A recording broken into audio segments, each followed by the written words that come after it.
President Trump pushing ahead with his America First agenda. Breaking news, Apple announced it's going to work with Foxconn to build a server factory in Texas by 2026. The company says it is now planning to invest $500 billion in the U.S. economy. The CEO of SoftBank pledging to invest $100 billion in the U.S.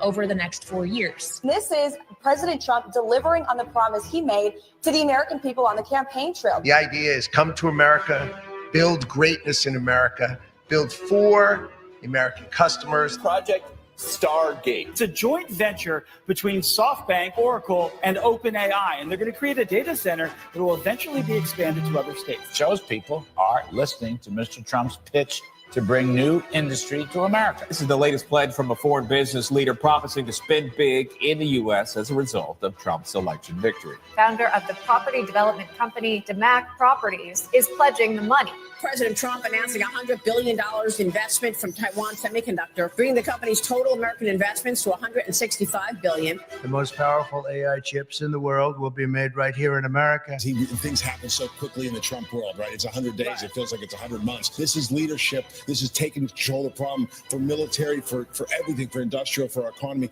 Even if it causes short-term pain, the reality is it is the right decision. NVIDIA says it will invest hundreds of billions of dollars over the next 4 years, part of the manufacturing renaissance under President Donald J. Trump. Furniture maker Prepack are shifting their operations from Canada to North Carolina. Johnson & Johnson says it will invest more than $55 billion in the U.S. over the next 4 years. Hyundai announced a $20 billion investment. With your leadership, Mr. President, Hyundai Motor Group is proud to be a stronger partner in America's industrial future. This is the automobile industry, and now those plants largely have stopped and they're moving them to our country. Honda is building one of the biggest plants. The trade story is certainly picking up speed here and pushing more countries to make these bigger investments. It's another example of the Trump effect. GE Aerospace announcing a nearly $1 billion investment into American manufacturing. Eli Lilly announcing plans to expand its manufacturing here in the United States. $27 billion additional spend, bringing our total to more than $50 billion. The money's rolling in, and this is in the past 60 some odd days, Charles.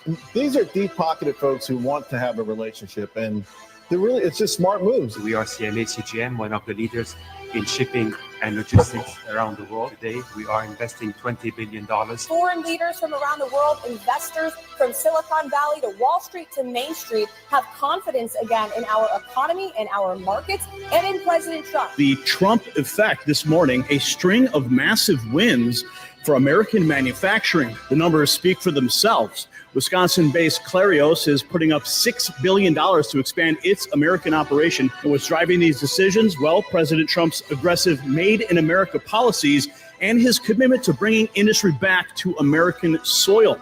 This is exactly what Trump promised. America First is back.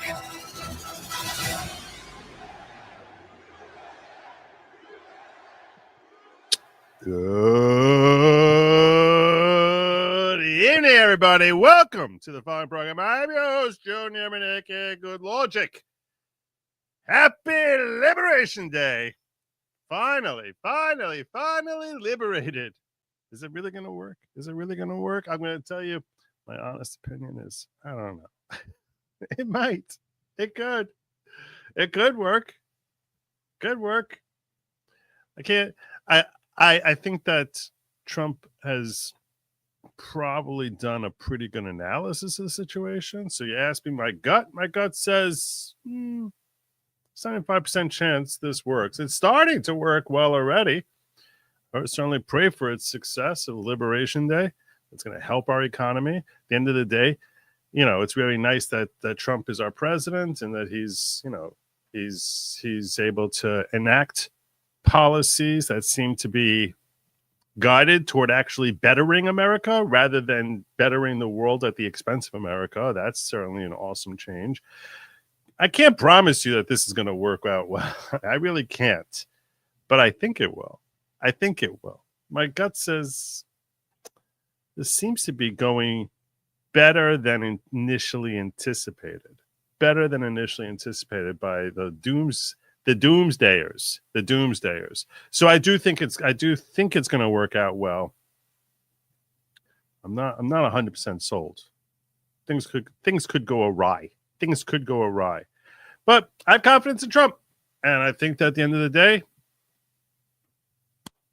I think it's going to ultimately better our economy and make for fairer trade. And we're going to analyze exactly what it is that we're going to be doing, who is going to be tariffed, how much they're going to be tariffed. I think that there's a way he could improve these tariffs. And we also need to analyze a little bit as to what is the goal of these tariffs. Is the goal of the tariffs here ultimately to raise money for our government, or is it to enable our businesses and our economy to more directly flourish by enabling us to get freer trade? Those are two opposite goals.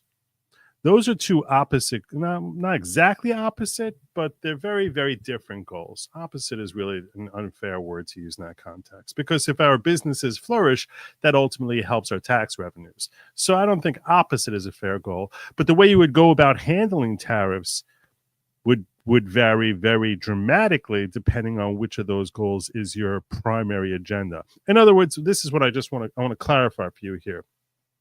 I have the lights off tonight. I'm not sure. When I was sitting here, I saw the thing playing. I was like, do I want to go lights off, lights on? A little bit. It's a little softer. It's a little softer. I should mention, by the way, last night you guys got me very close to being forced into going to Snow White. I put up an announcement that I said if I get $500 total between my membership thing, people donating memberships or super chats, that I'm going to go to Snow White. You really got me too close, and you got me very scared. So tonight it's $600. Tonight it's $600. I've seen some of the previews. I've seen some of the stuff on this. This movie is terrible. And when I was pressing Lady Lawgic on it, she's like, yeah, I don't think I'm going to be able to go with you, Joe. I think you're probably going to have to go by yourself. So if I'm going to be sitting in a movie theater by myself, I'm going to go through that kind of pain. If I'm going through that kind of pain, it's got to be something that there's a real push for. It's going to be a real push. Me sitting through 2 hours of freaking Rachel Zegler wanting to rip my eyeballs out. If I'm going to sit there for 2 hours just dying as I'm listening to Rachel Zegler do her whiny crap and make her pouty face and pretend that she's enjoying the company of some CGI dwarves, I gotta be overwhelmed.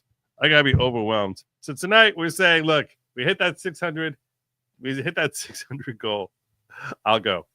I don't know. Tomorrow. If we don't make it today, tomorrow might be 7. I don't know. We'll see. But tonight's goal, I have it. 600. You guys said yesterday you hit like 420, 440 or something, and I was just like, phew.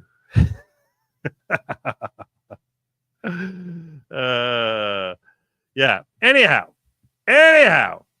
where was I? Yeah. So I'm going to definitely be talking a lot about Liberation Day. There's a lot to say about this, and I have a bunch of other shorter stories which I think are important that need my coverage. So I'm going to put the Liberation Day tariffs, all that stuff, as the last of my 4 topics that I'm covering, even though I list it first. I list it first because it has primacy in that it is the most significant one for you, me, and the American people. I think it has primacy. But there are 3 other stories that I think definitely merit our attention. And the first one I'm going to cover is actually the one which is least likely that you all know about. And this is one of the most based things you're going to see. And that's, I'm going backwards. So we're probably going to be covering the female versus trans in sports. Then I'm going to be talking about Eric Adams. Then I'm going to be doing Boston versus Ice. And I actually have a bit of a hot take on Boston versus Ice. Probably a bit of a hot take on that one for you guys. Someone called it to my attention. I'm trying to remember who it was, but someone was tagging me all over about this news conference that the district attorney from Boston had, talking about his outrage with ICE arresting an illegal immigrant in the middle of a trial, and the reaction of the judge, and the reaction of the Boston prosecution team. And I want to weigh in with my thoughts on that as well. So, and then after we get through that, then I have a lot to say about Liberation Day. And I have thoughts for how it can be improved, how it can be bettered. Some of that I started sharing on social media today, but I didn't actually, I was too many characters for me to actually walk through how to better the tariff system. I think it's a good start what he did. I think it's a good start, but it could actually be done better, depending on what your goal is. But we'll get there. We're gonna get there. All right, let me get this out of the way first. Brian, thank you so much for the super chat. Appreciate that. One man band. Did anyone else see Ghazi Kodso, Black Adolf, get charged conspiracy to act as an agent of a foreign government? How did I miss that? I didn't know that. I did not know that. I'm not surprised. I think a lot of these folks who are spreading racism are foreign agents. I think that a lot of them are foreign agents. Wellesley says, I thought you were going to do a seance with you. I'll tell you talk about having a seance. I just finished watching the last season of the Umbrella thing, the Umbrella Academy. And I have a lot of thoughts on that, but I'll probably share that on Locals. It's like I sort of like what they were trying to do. I hate some of the whole messaging there. I like what they were trying to do. But I have all sorts of questions about the denouement. The series finale there. But that's not for here. That's for Locals. I'm not gonna start wasting time with that. We're now gonna talk about trans women in women's sports. And it starts and finishes with this post right here from DC Drano saying female fencer takes knee instead of competing against biological male. Female fencer takes a knee instead of competing against a biological male. USA Fencing disqualifies and expels her from the college tournament, even though her male opponent played for the men's team last year before switching to women's. So this girl, this young woman we're about to see take a knee here gets disqualified for this.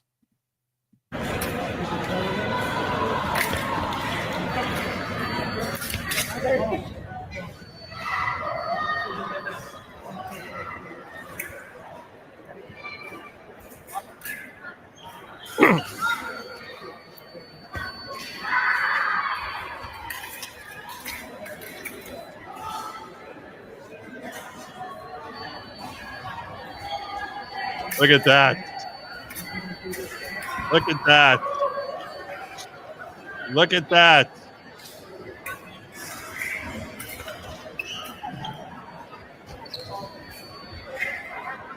They go away. Your junk is my face.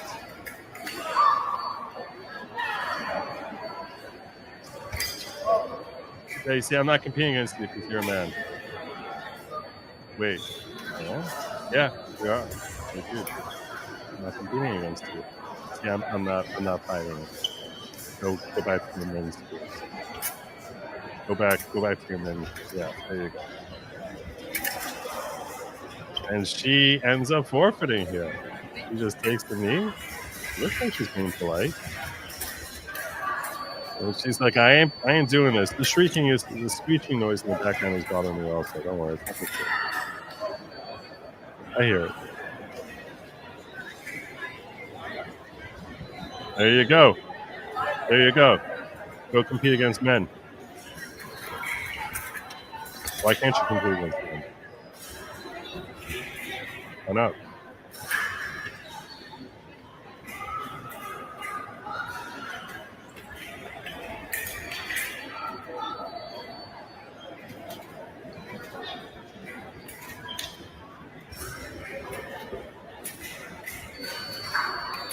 There you go. They don't know what to do. Can't force her. You can't force her to compete. There's only another minute of this. They're like, wait, so what happens now?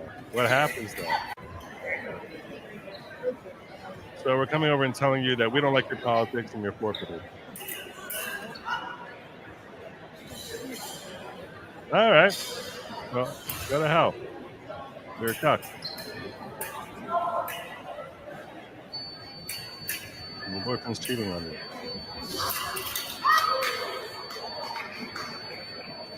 I'm just going to applaud this young woman here.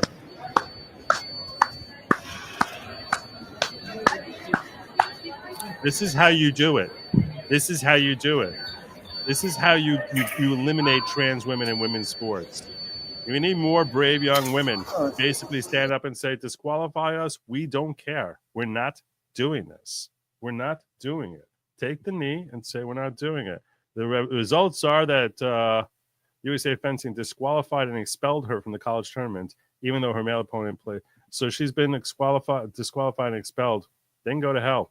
I hope that God bless this young woman. I don't know her name.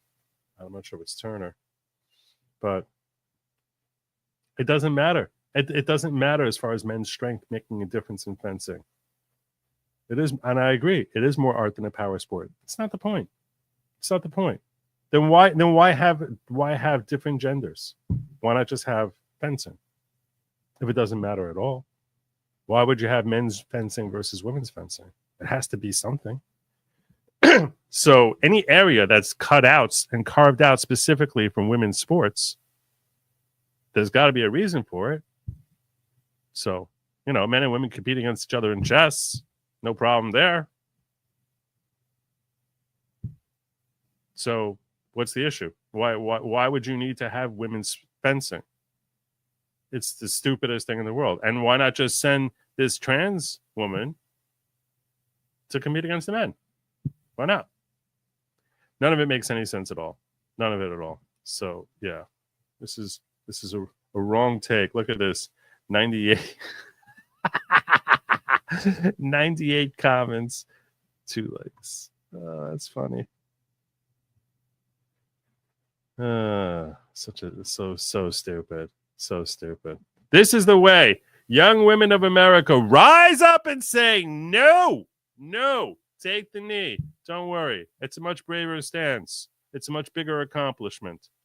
You're fighting for your sisters to have women's sports independent of dudes. That's what you're doing. That's what you're doing. So, God bless. And it's time that we stop giving into the peer pressure of people just saying, "Oh, this is what's politically correct." God bless that young woman. Anyway, so if you're a young woman athlete and you're faced with a similar circumstance, I hope you show the bravery of this young fencing athlete who she said, "No, we're not doing this. I'm not doing this. And I don't care if you disqualify me, expel me. I am not doing this." God bless her. John Mansell comes in and says, "I never catch you live," and that sucks for both of us. I'm not going to kid you, but so sorry this is off topic. That's okay. That's okay. Trump should block all federal funding to any state who does not ratify a constitutional amendment which reinforces the original 10th Amendment and overturns Wicker v. Filburn. See, here's the thing. As much as I can love everything about Trump's policies, he's not the constitutionalist that you or I may be. He's just not. He's just not. He tries to get very pragmatic as to how can we get this done and get America right on the right track. He's not the constitutionalist. He just isn't. So, he'll invoke the Constitution when it suits and betters and smooths out the path for his agenda. I'm not saying this as a knock on the guy or as a praise. I'm just saying he's just not a constitutionalist. So to the extent that you and I may believe of the necessity of a robustly defending our Bill of Rights, that's just not who he is as a person. His perspective is, how do I make America a better place? What steps can I take to do that? And, that's why I think that I don't think we've never seen anything from him to show. And you can tell me if you think I'm wrong, but tell me where you see him taking a very strong, this is what the Constitution says, therefore I'm doing it, where it may have misaligned with his agenda. So if you're looking to fortify constitutional rights, I don't think that Donald Trump is your man. If you're looking to get policies affected that will better America, he is your guy. But as far as looking at the long-term viability and strengthening the fortitude of our Constitution, that's just not his thing. So he's not going to do that. I'll tell you right now. He'll never do something. I don't think he'll ever do something like that. And tell me if you think I'm wrong, but that's my read of the man. That's my read of him, is that he just doesn't. He's much more short term. Also, like, how do we make things better? There's so many problems that are in our face, and that's a long term. How do we right America as a country for the next couple of centuries? You know what I'm saying? Okay, that was the first thing I wanted to cover for you. Second thing I wanted to cover for you is Eric Adams. Eric Adams, New York City Mayor Eric Adams, today got fully exempted. Case against him brought by the DOJ dismissed with prejudice. With prejudice. What does that mean? It means that no longer can these claims and allegations be used by any district attorney to come after him and prosecute him for any of the crimes that are alleged herein. With prejudice. Now, when he got the deal from Donald Trump and his DOJ, they negotiated a deal with him where they said, without prejudice, meaning we could bring it again. The judge who decided the final case ultimately decides to let him go with prejudice, saying you cannot ever bring these charges against him again, as explained by AP News. Judge dismisses corruption case against New York City Mayor Eric Adams. A federal judge dismissed New York City Mayor Eric Adams' corruption case on Wednesday, agreeing it was the only practical outcome while blasting the Justice Department's troubling rationale for wanting the charges thrown out, namely, so that the Democrat could help President Donald Trump's immigration crackdown. The judge, though, denied prosecutors the option to refile the charges after the mayoral election. Judge Dale E. Ho's order to dismiss the case with prejudice spares Adams from having to govern in a way that pleases Trump or potentially risk having the Republican Justice Department revive the charges. The judge said he wasn't opining on the merits of the case, but the courts can't force prosecutors to move forward. Still, he expressed qualms about the government's move, saying, quote, there are many reasons to be troubled by its reasoning. Many reasons to be troubled by its reasoning. Quote, everything here smacks of a bargain. Oh, I agree with that. It does smack of a bargain. Dismissal of the indictment in exchange for immigration policy concessions, Ho wrote. He said he found it disturbing that public officials might get special treatment from prosecutors by complying with policy goals. How is that more disturbing than him testifying against a co-conspirator? How is it more disturbing than that? You see, I had a lengthy debate with some of my peers in this who operate in this sphere referred to as LawTube, where they think that this whole thing reeks of hypocrisy and that it's ugly and that it's quid pro quo or some other ugly term that they want to imply, that now Trump is bribing him by throwing away the charges in exchange for him working together with the Trump administration and affecting his immigration policies, while dangling that sword over his head that, hey, if you don't act within the spirit of what we agreed to here, we're just going to file these charges again. And to be fair, I think when those people were arguing with me, I think they were talking in good faith. Meaning, I argued with Nate. I think I may have argued with Uncivil on this issue. I'm pretty sure Eric Hunley was against me on this issue. And I was saying, no. This is exactly the same thing as if someone says, we're going to throw out your charges on condition you testify. And then if you don't testify, we're going to reinstate these charges. We'll give you immunity if you testify. Otherwise, you get no immunity. So if you're going to testify falsely, you're going to basically make crap up. We're not going to give you your immunity. So we'll protect you, insulate you from these charges if you do what we want. So we do this. Every district attorney in the world does this. Every prosecutor does this in state and federal government. How many of them? How many negotiations do they make every single day? Just because the negotiations are not about testifying against a co-conspirator, but are instead about affecting policy because this person's position is that he's able to help. Why is that any different? I'll go one step further. I'll make my point even further on this. Okay. Johnny Depp, Amber Heard, they get in trouble with the Australian police for bringing a dog in and violating their laws. Instead of facing penalty, instead of facing whatever, the government of Australia said, because you're such public figures and you have a role that the public easily understands you, your punishment is that you're going to actually make a video telling everyone about the biohazards of disregarding Australian law about importing pets from across the globe, and you're going to make a public statement to that effect. Otherwise, you're going to be facing criminal penalty here. And they did. It makes sense. It's logical. It is a bargain. Of course, it's a bargain. I don't disagree with the judge's assessment that it's a bargain. But he's saying that it's a quid pro quo, like you're scratching my back, I scratching yours. It's like, no, this is what we need from you here. He also doesn't believe in the charges. I mean, the DOJ doesn't believe in that the charges were fairly brought, that they were timed specifically to kibosh Eric Adams' political ambitions, because New York City is having their next mayoral campaign. He's got engaged in his campaign. Their next election is at the end of this year, 2025. November 2025. So the timing was designed to disrupt his mayoral elections and his election prospects. I'm pretty sure that's when it is.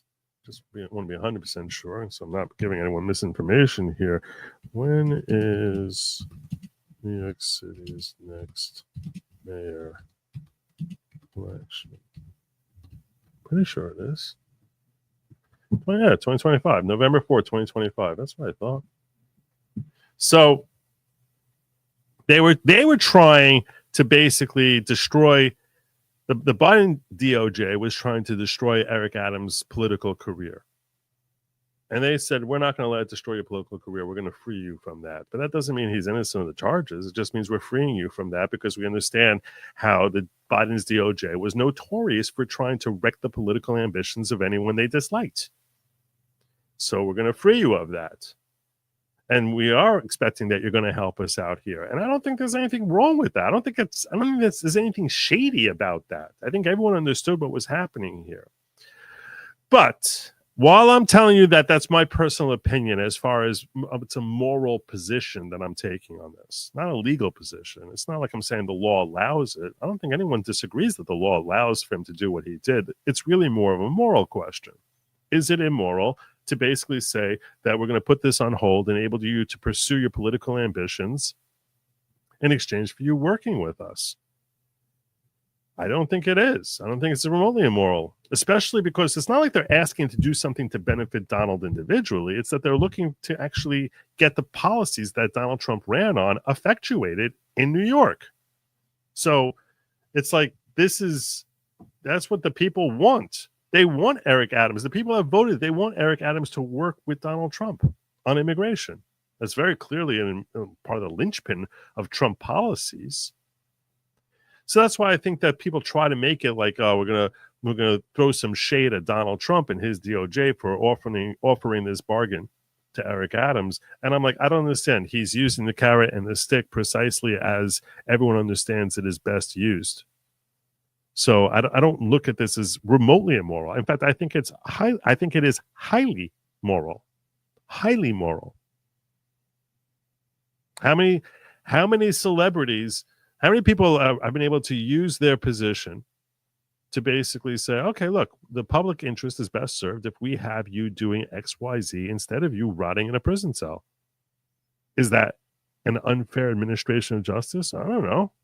It's far from the first time we've ever seen anyone do that. Is that rules for thee, not for me?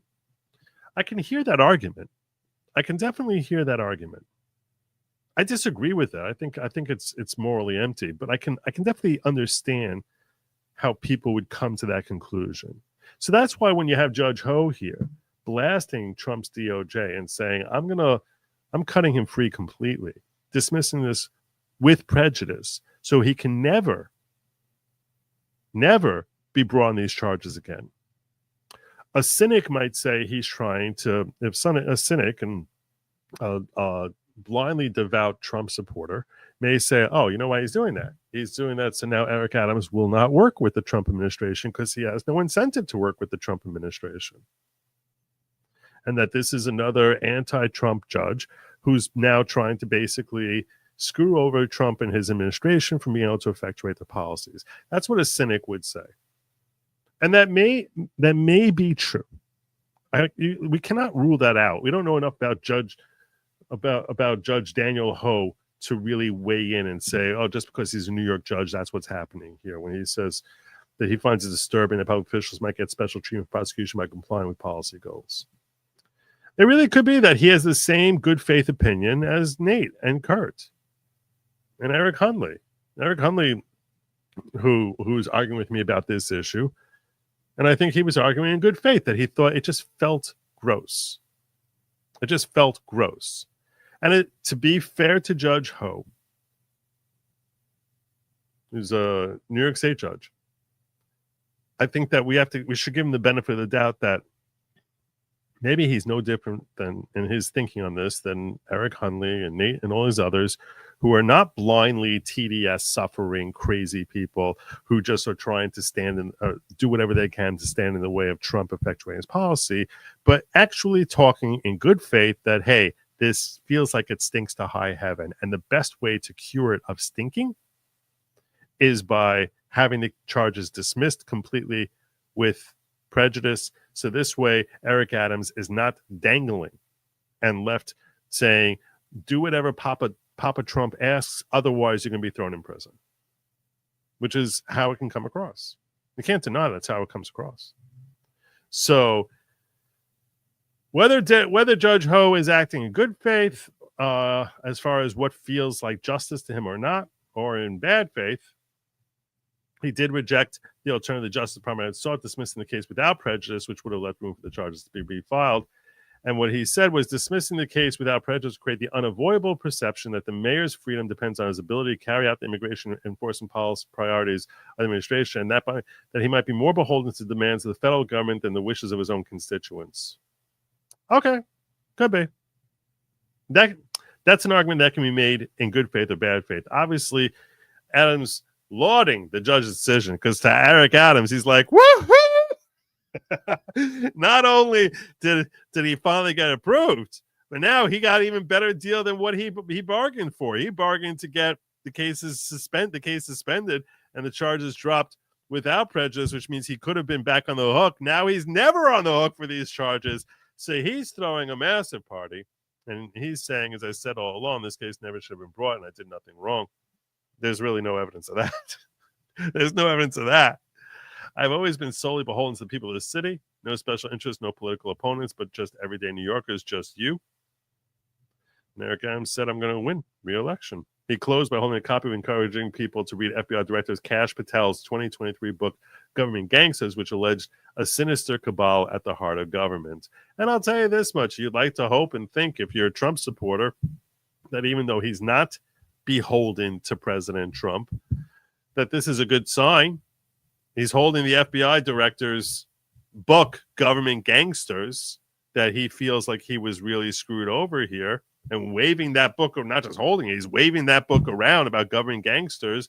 So perhaps he will be working with President Trump going forward, even though there's no threat to his liberty if he decides to renege on those promises. So if you're a Trump supporter, that's what you got to hope at this point. Also, let's remember that what Trump is asking him to do, it's not like some new direction he's asking Eric Adams to take here. The reason Eric Adams got in trouble with the left was because he spoke out against the avalanche of immigrants who were dropped in New York. This very topic that Trump is asking for help on is the topic that he was in alignment with Trump, that this is just crazy how many illegal aliens we have here. That's how he got in trouble with the left for speaking out against it. So you would think that he is naturally inclined towards working with Trump and helping to eradicate the problem. Accordingly, that's one of the reasons that I was like, this doesn't feel to me at all. He's just he's bending to Trump. If Trump was asking him to come out and start speaking out against trans, right? That we have no reason to think that Eric Adams would be politically aligned with Trump. If Trump was asking him to go out and start championing to the people the value of tariffs, we have no reason to think that Eric Adams would ever do that, but for the fact that he's become Trump's lapdog in order to avoid going to prison. But when Trump is asking him to help him with his immigration policies, and we know that the reason Eric Adams is in this hot water is almost certainly because he was outspoken in his issues with there being too many illegal aliens, it doesn't feel to me at all that he's acting like Trump's lapdog. He's simply working with Trump to eradicate the problem that he identified before Trump was even elected. Long before Trump was elected, Eric Adams identified this is a problem which needs remedy, which is desperate for remediation as soon as possible. So now along comes Trump and says, I want you to actually stick with that and help me on that. That's why, to me, this doesn't feel like an ugly type of thing. If Trump was asking him for help on the Ukraine issues, there's no reason to think Eric Adams is politically aligned with Trump on Ukraine. This is the one area that Eric Adams has already established. Hey, I'm with you on the illegal alien problem. I'm with you. And that's why it doesn't feel ugly to me. Perhaps. I don't know. I can only tell you what I feel in my gut as to, like, this feels gross, this doesn't feel gross. I think it would feel a lot uglier to me if Trump was asking for help in any other area. So that's my take on it. And I say for Eric Adams, good for you. All right, he walks free. Let him walk free. I'm totally okay with him walking free. But I'm about to give you a hot take. I'm warning you now. I'm giving you a hot take is incoming. Let me just get to these chats, and then I got a hot take for you on the next story. These young female athletes are the ultimate cultural warriors, sacrificing a future career path and blacklisting themselves from society for the greater good. Yeah. And I think Trump's election makes it easier for them to stand up strong and feel like the majority of the country agrees with them. So, but still, whatever it takes in order to help give them the fortitude and backbone to stand up and saying no is a blessing. Is definitely a blessing. So I think you're correct. It is a sacrifice because, you know, she's being expelled. To me, it sounds like she can't fence anymore. That's a big deal. But hopefully she gets reinstated when normalcy reigns yet again. We all know that items not charged will keep Adams under the thumb of Trump. Perhaps. But Allegan is saying here, yeah, Trump can't raise items A, B, C that were listed in the allegation, but there could be items D, E, F that just weren't brought in yet. And those, he's able to still resurrect and bring against Eric Adams. That'd be nice. That'd be good. These men can't handle the men's division, so they claim to be women just to play with the women and win. Yeah, I think that's almost certainly true. As long as this is accepted, will continue until they run women out of their sport. And that's why these people. Yeah. I like the idea of using Wickard plus Sandy plus SDV Dole to reestablish the commerce and spend clause. Not that I think he would, but it help him cut funding.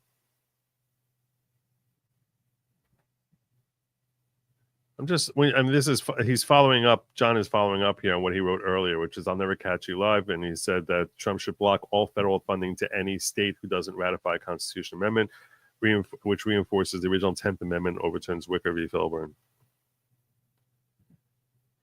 I'm not familiar with SDV Dole. So I don't want to weigh in on that, because that one, Wicker v. Filburn, that was a disaster that was foisted upon us because FDR threatened the Supreme Court. But SD v. Dole, I'm less familiar with. But yeah, remember, for 6 months. There you go. That's John. $700. You watch it and take notes. Make a summary vid.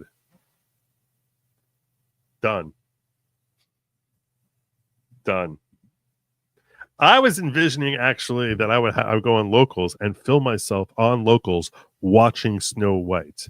You'll see me walk into the theater and sit down, getting my popcorn, probably no popcorn, just sitting there and basically muttering through the entire movie.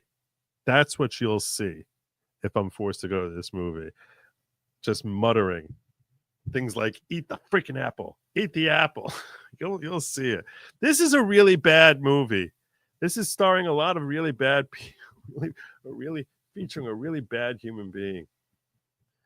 Spud says, when typical projects are 80% federally funded, all mayors are under the thumb of the present administration. However, this puts a well-deserved thumb in the eye of King Andy Cuomo, who's running also. Yeah.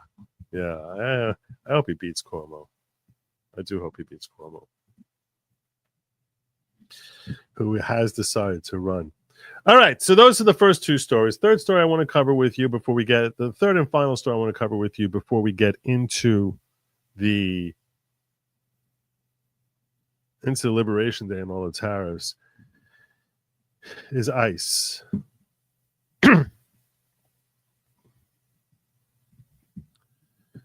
There was an incident in Boston where an illegal alien who was charged with a crime showed up for the crime, and in the middle of the trial, ICE showed up and arrested him.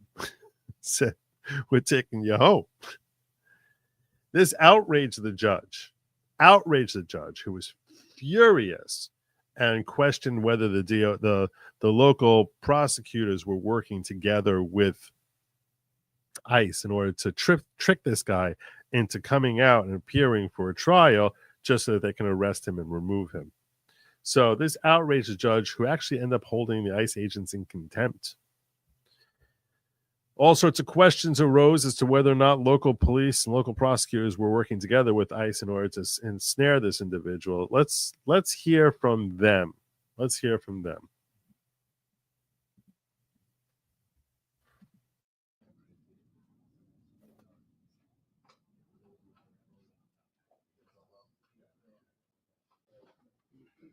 Hey, good morning, everybody. How we doing?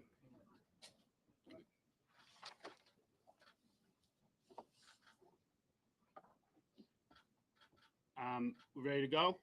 All right. Again, good morning. My name is Kevin Hayden. For those of you who don't know me, I'm the district attorney here in Suffolk County. On Monday morning, a Boston Municipal Court judge held an immigration and customs enforcement agent in contempt for his role in detaining a defendant our office was prosecuting in the midst of his trial. This action by ICE was troubling and extraordinarily reckless.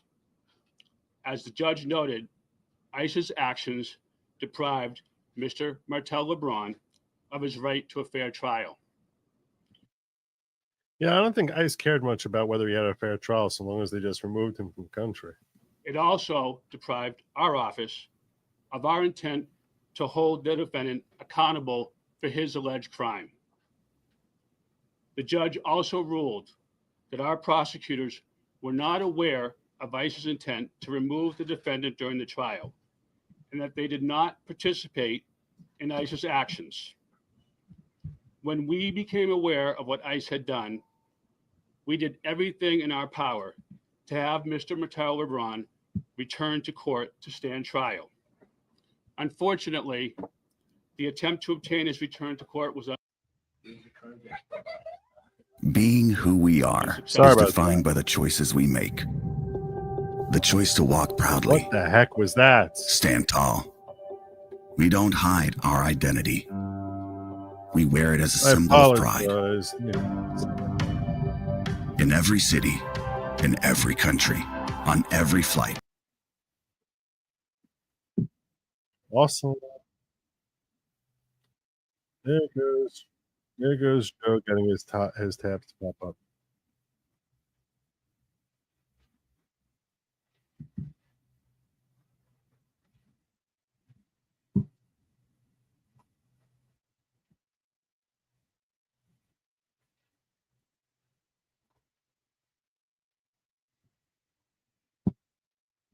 Apologize for that. I'm going to give you this audio just so we have a little more background on this case before we hear about it.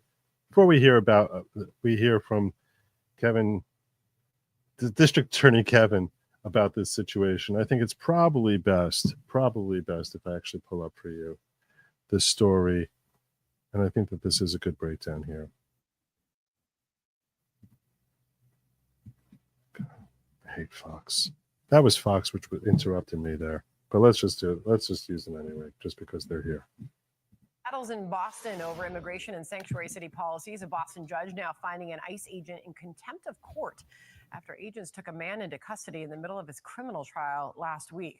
The suspect was facing charges for providing false information in a license application. Eric Sean is live with more on that for us. Hi, Eric. So the big crime that he was arrested for was providing false information in a driver's license application. So the city of Boston really need to have him held accountable for that. That's the big issue. It's not like this was like some sort of murder trial where the victims' families are looking for justice. This is not rape or arson or burglary. This is a pretty petty charge that he was being prosecuted for by Boston. It's important to understand the context. So when Boston is feeling deprived of their ability to hold him accountable for his crimes, let's understand the nature of those crimes. The nature of those crimes are relatively petty compared to the fact that he's in this country illegally and we just don't want him here. Yeah, good morning, Sandra. As you say, he was on trial for providing false information on a driver's license.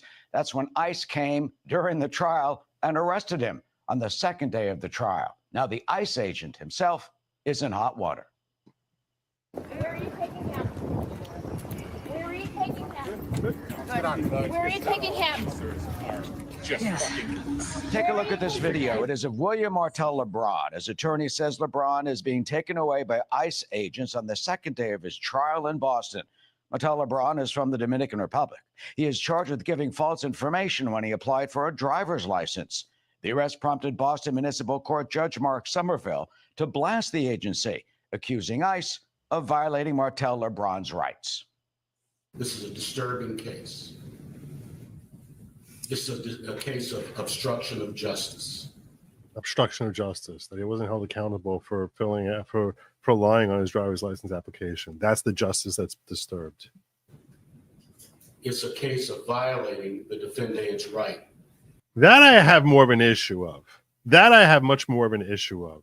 The fact that they're claiming this outrage on behalf of the city of Boston being deprived of an opportunity to have Martel held accountable for his crimes. That is, that's the world. This is the world's smallest violin playing My Heart Breaks for You.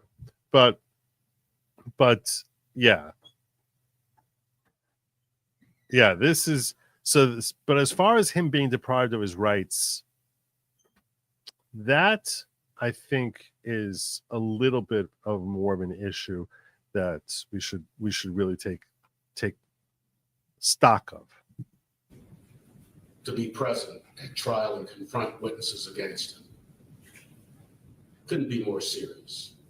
Well, Martel LeBron's lawyer, Murkat Erkan, tells us that ICE agents hid their faces with hoodies when they grabbed his client. He calls it blatantly a kidnapping. My client was disappeared in the middle of a trial in which he was defending himself against allegations that the government made.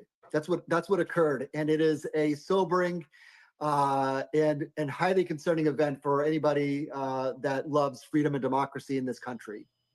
Trump borders are Tom Homan, though, is accused of the state of going. Yeah, I don't really love democracy in this country so much, but I do love freedom. easy on illegal immigrants. For example, ICE says that Massachusetts has an overwhelming number of migrants charged with child rape who are released from custody, citing at least 4 cases where Guatemalans and a Honduran were freed on bail. Holman has promised to go to Boston himself to try and confront the situation. As for Martel LeBron's case, well, he is in ICE custody, and the judge says that he still wants him to be on trial. According to the district attorney's office, we have asked ICE for comment. So far, they have not gotten back to us. Back to you, Sam. All right, Eric Shawn on that for us. Eric, thank you. All right. So that's the background of this story here, which led Kevin, District Attorney Kevin. Being who we are is defined by the choices we make. That's Fox being stupid. All right. Sorry about that. All right. So let's get back in here with the outrage being expressed. Now we have a better appreciation for the background here, the nature of the charges, what happened, and the outrage being expressed here by this district attorney. The judge then dismissed the case. So the case for the fraudulent information on his driver's license application has been dismissed.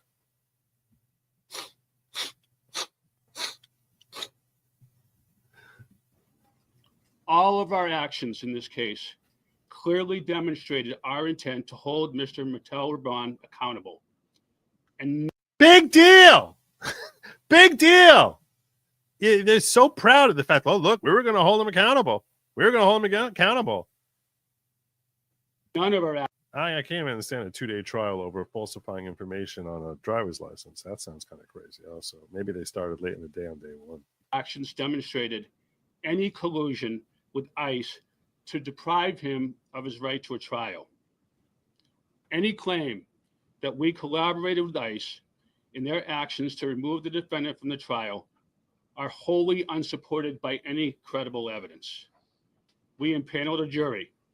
We gave our opening statement. We made numerous requests to ICE asking for the defendant's return. And we twice insisted that the judge issue an order to compel ICE to return the defendant to court. Where's his jurisdiction over that? Where's his jurisdiction? Why would his jurisdiction supersede federal authority? Now, I'm here today to talk not only about ICE's conduct in this particular trial, but also about some larger issues. You want a Schmeckel counter? You want a counter? Is that what I should put up? A counter? It's been a slow show so far. So I don't know if we're gonna make it, but I got us at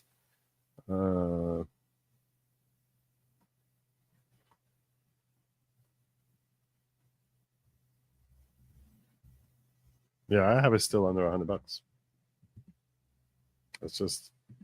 That's just where I still have us under $100. People gotta start kicking in. I'm never gonna have to watch this stupid movie. Related to the recent operations by ICE in Boston and Suffolk County as well. ICE routinely claims that their actions are improving public safety in Boston. And I'm here today to tell you and to say that they are doing the exact opposite. He's about to explain how ICE is endangering citizens of Boston. That's what he's about to explain. ICE is endangering citizens of Boston because it's always about finger pointing. It's you. You're the problem. Always you, not us. Not us. It's you. You're the problem. By the way, Tyler, I disagree. I think he's going to stay a Democrat. I think he's going to stay a Democrat. He's got a much better chance of winning as Democrat. New York is very strong Democrat. So I think he'll stay on as Democrat. Oh, I missed you, Billy. I missed you, Billy. Thank you. Second to whom? Second to whom? Remember the Judge Shelley M. Richmond, who sneaked out illegally to avoid ICE, was also Boston, Massachusetts judge. He ended up getting charged, sent Lincoln locals. Thanks. I'll try to check for that. Let me be clear. ICE's removal of this defendant represented an unacceptable and unprofessional interference with the defendant's right to trial. Moreover, my office's responsibility is to hold defenders accountable. It's not really depriving him of right to trial when the charges that were brought against him were dropped. So he's not deprived of his right to trial. Now he's got a different trial. Trial was whether or not before an immigration administrative judge as to whether or not he has a right to stay in this country. But yeah, it's not depriving him of a right to trial. No. Secure justice for victims, witnesses, and the greater community, and to work with our law enforcement partners in the community to reduce crime and ensure public safety. We cannot and will not tolerate ICE hindering our ability to pursue those vital public safety goals. Okay, this is not public safety goals. Filling fraudulent information on a driver's license, not public safety goals. What the hell are you talking about? The moral outrage of this clown. This office has played an instrumental role in Boston being the safest major city in America. Well, has it? In recent years, we've seen because you've been able to prosecute people for fraudulent information on a driver's license application? Historic lows in homicides, shootings, and other serious crime. We've achieved this work with our partners throughout government, throughout all our neighborhoods, and with all our civic and nonprofit community partners. I've watched ICE's actions over the last few months, and I have concerns that those actions are harming our public safety goals. Yeah, well, that's kind of stupid. We're now finding witnesses reluctant to cooperate with investigators due to fear of ICE. That's probably true. That makes sense. That I have to, the comments he makes, which sound logical, and I can understand that could be a frustrating thing for his office. That no one wants to talk to them because they're afraid they're going to be basically sent home. This harms public safety.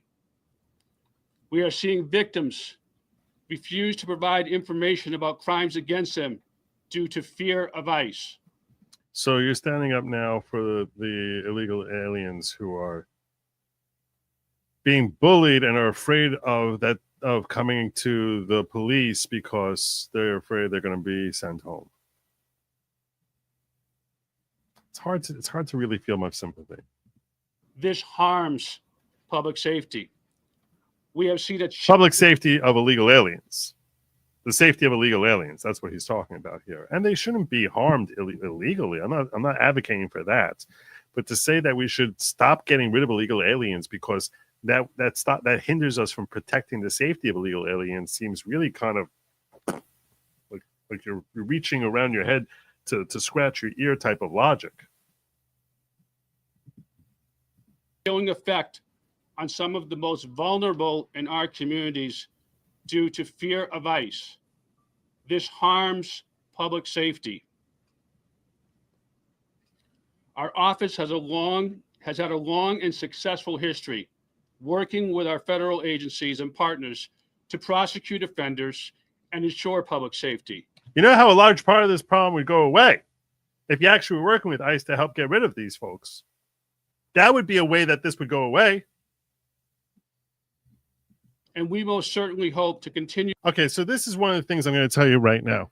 Trump needs to abolish these sanctuary cities. He basically needs to say that anyone who's engaging in a sanctuary city is violating federal law, that there's no such thing as a sanctuary city, and that these states and these cities who think that they can now dictate foreign policy and immigration policy by having special rules as to how they're going to deal with illegal aliens is crap, and it's illegal.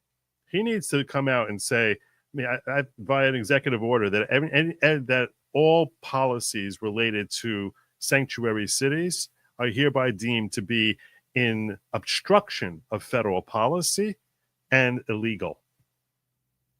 That's what he needs to do. That's what he needs to do. He needs to. That's the one thing.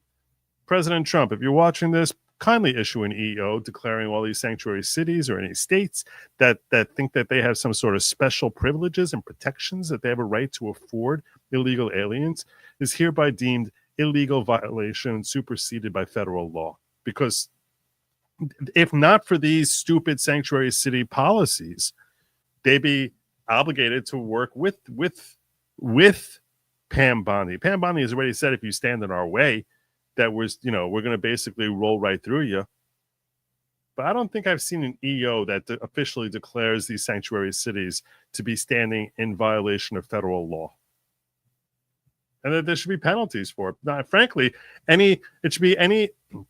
I want it to be something that it's like, if you're standing behind it, if you're helping, if you're starting to perpetuate it, that the government officials can be charged for violating federal law. I want Michelle Wu thrown in jail for what she's doing. And this clown too. Throw all these clowns in prison. You're standing in the way of federal law. Go spend some time in a federal prison.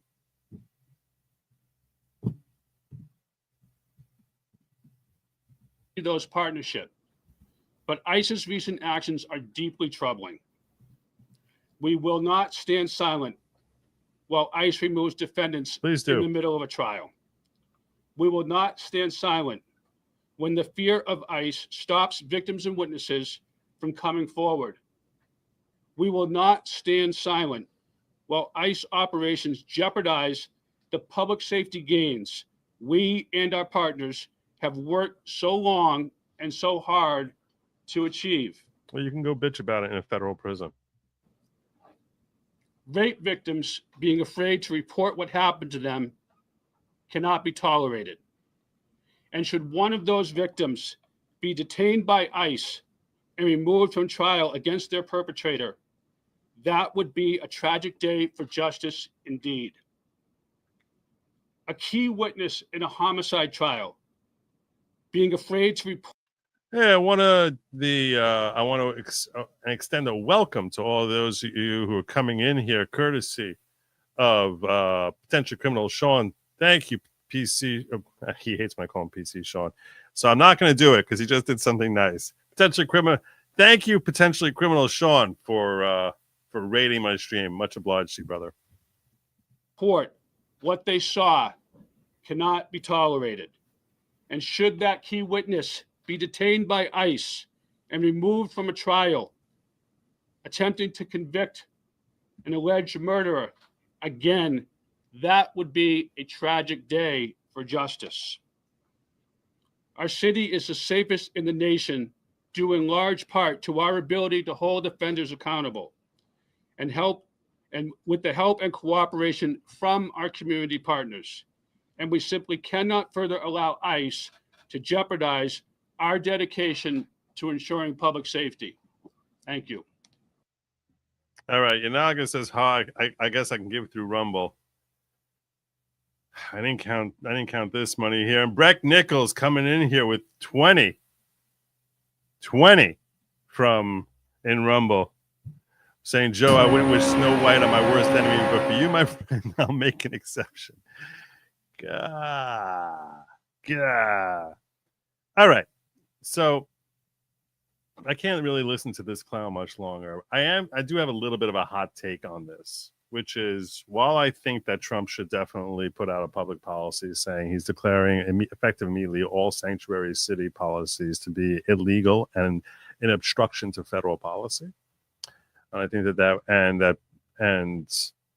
and he should be pushing Congress to create federal charges for it, for any state or municipality that has the audacity to declare themselves a sanctuary city. And that's something, I don't know if it'll make it through Congress, but that should be a law that's on the books, that there's no such thing as a saying. You don't set your own federal policy or immigration policy as a city. But but I will say this, the hot take I have on this is, I think ICE is making a mistake trying to arrest people when they're in the middle of a trial. I think that was the wrong call. It's the wrong call because for a number of reasons. First and foremost, politically, it's terrible luck. It's terrible luck. First and foremost, you have to recognize it's terrible luck. It is. It feels wrong. This one feels wrong to me. Guy comes up and shows up to trial on some charge against him, and you're using that as an opportunity to abscond with him in the middle of the trial. It smells ugly. It smells like the trial itself. You turn the trial itself into an opportunity to nab these people. And I don't think that that's a healthy approach. I don't think that's a healthy way to engage in immigration policy. So it's arguably illegal because you're sort of putting this person in a lose-lose scenario here. Arguably, it's a violation of due process. I mean, look, if the person ends up being processed ultimately, and I don't mean due process as far as facing the charges that he's faced with, because we saw what happened here. You know, the charges against him brought by the state are dropped. I just think that it looks so ugly. And I think you'll struggle to find shelter behind legal decisions relating to it. I can't tell you which element of I can't tell you whether this is I can't tell you it's a Fifth Amendment violation or a Fourth Amendment violation. But it feels very ugly. And he's going to struggle to find popular opinion in either by the public or the judiciary in his favor if he continues to go down the road of saying, let's pull people out of a trial and send them back home. Now, it's frustrating, and I know it's frustrating for Tom Homan because some of these cities and states basically will allow the criminal defendant that they have there to slip off in the middle of the night, offer them bond, and basically say, go run, senor. Run, run for your life. But you have to recognize how the public is going to perceive this, and also the fact that ultimately, when it likely will fail at the judicial level, it has a feeling behind it of being tyrannical, and that is a bad look. It's a bad look whenever you're giving legitimacy towards claims of tyranny. And let's face it, Trump can write a poem about violets and gingerbread men, and they'll call that a tyrannical move. But I'm not worried about the crazy lefties who are just going to scream tyrant, regime, fascist. I'm not worried about that. I'm worried about people who are not crazies, who just get a vibe of this is tyrannical.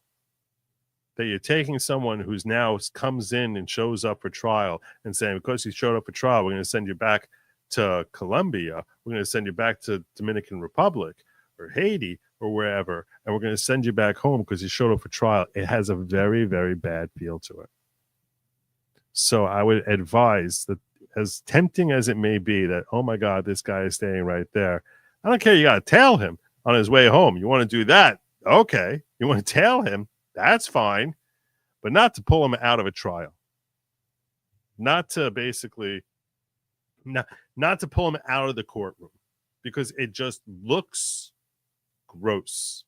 It does. You can't deny it looks gross. And when something looks tyrannical, it's like that one guy is not worth it. It's not worth having a majority of Americans thinking that you're tyrannical. And you probably will end up feeling that way. It feels like a violation of civil procedure.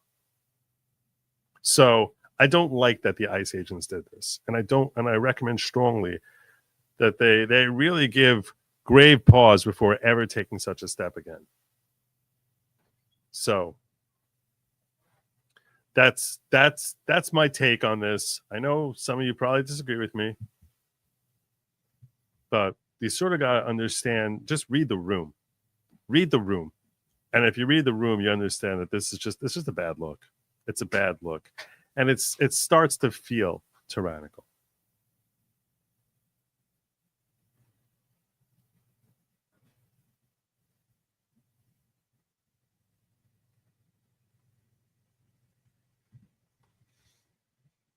The trial was like a joke issue. He was a defendant in a trial for engaging in fraud in his driver's license application. I'm simply saying the guy is showing up there as a defendant in a trial. You don't arrest him in the courtroom. Wait till he leaves the courthouse. Just wait till he leaves the courthouse.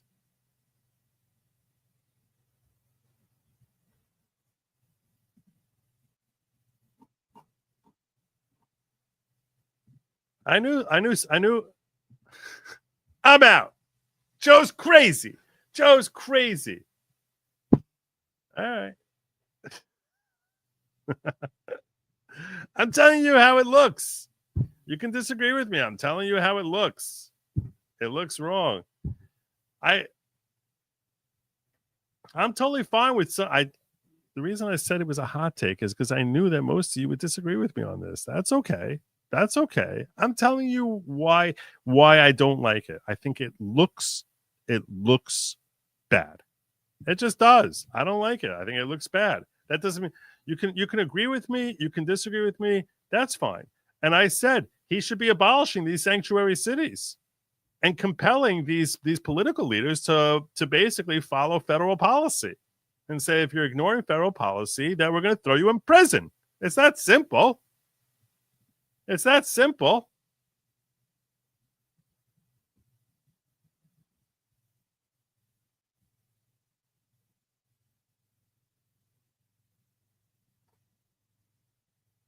So, I don't know. That's my take.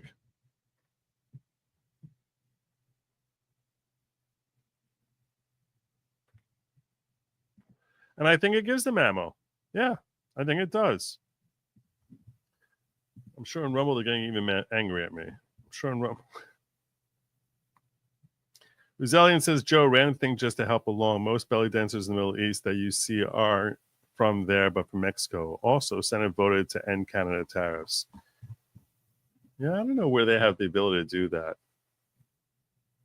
We'll talk about that. That's part of the Liberation Day coverage.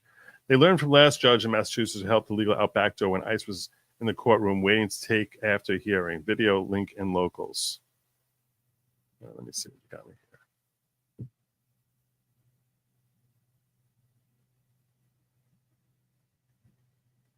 Which one? I'm looking at locals, fans.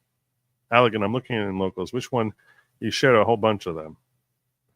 And I know that happened in the past. You're correct. That did happen in the past.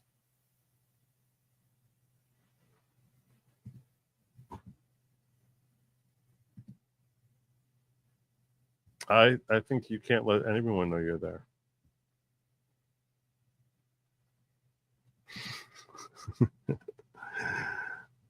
The YouTube link? All right, let me see what you got there.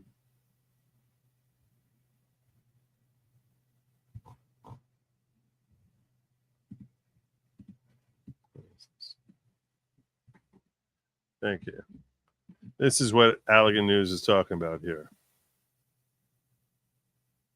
This is the Newton judge allegedly helped defendant escape ICE custody through the back door.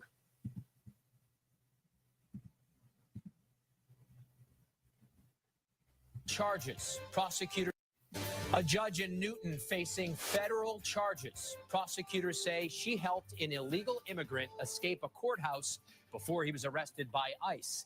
The U.S. attorney says the judge obstructed justice. Good evening, I'm David Wade. And I'm Lisa Hughes. The U.S. attorney says the judge didn't act alone. WBZ's Beth Germano is live in South Boston tonight with the latest details. Beth? Well, this is a blockbuster indictment involving a district court judge and a trial court officer. The U.S. attorney says they broke the law and the judge is not above the law. And while federal officials insist this is not a case about immigration, some are already criticizing the way this case has been handled. Judge Joseph's courtroom does not belong to her. It belongs to the people of the Commonwealth. And federal officials say Judge Shelley, she allegedly helped an undocumented immigrant evade an ICE officer at Newton District Court last year. Let's go back a little bit. It belongs to her. It belongs to the people of the Commonwealth. And federal officials say Judge Shelley Joseph abused her power when she allegedly helped an undocumented immigrant evade an ICE officer at Newton District Court last year.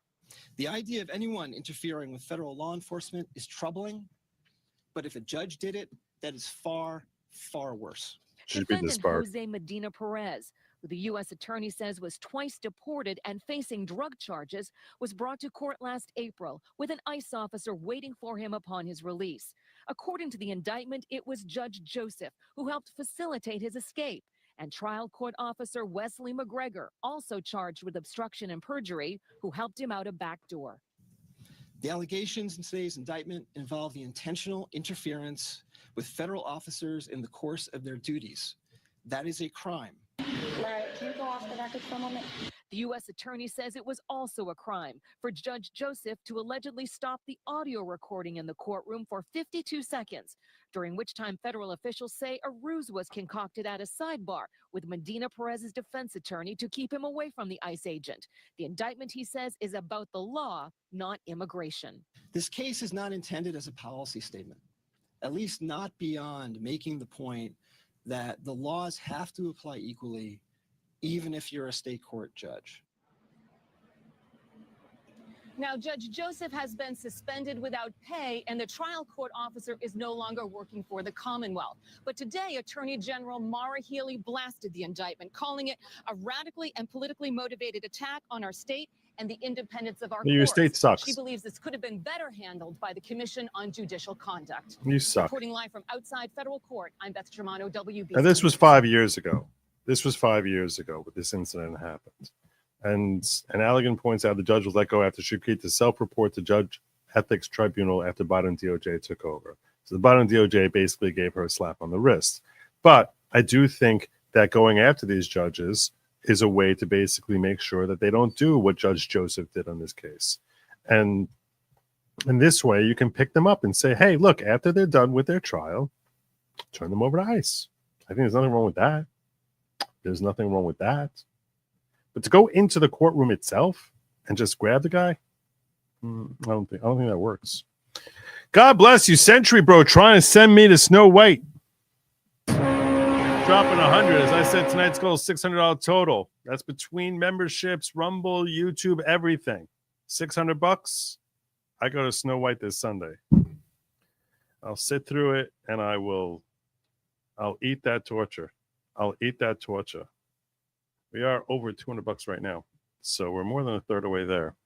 Definitely a doable thing for people who are dedicated to make me suffer. And I will live stream to the best of my abilities. My sitting in the audience moaning about how terrible that movie is. You guys know how bad that movie. Do you have any idea how bad that movie is?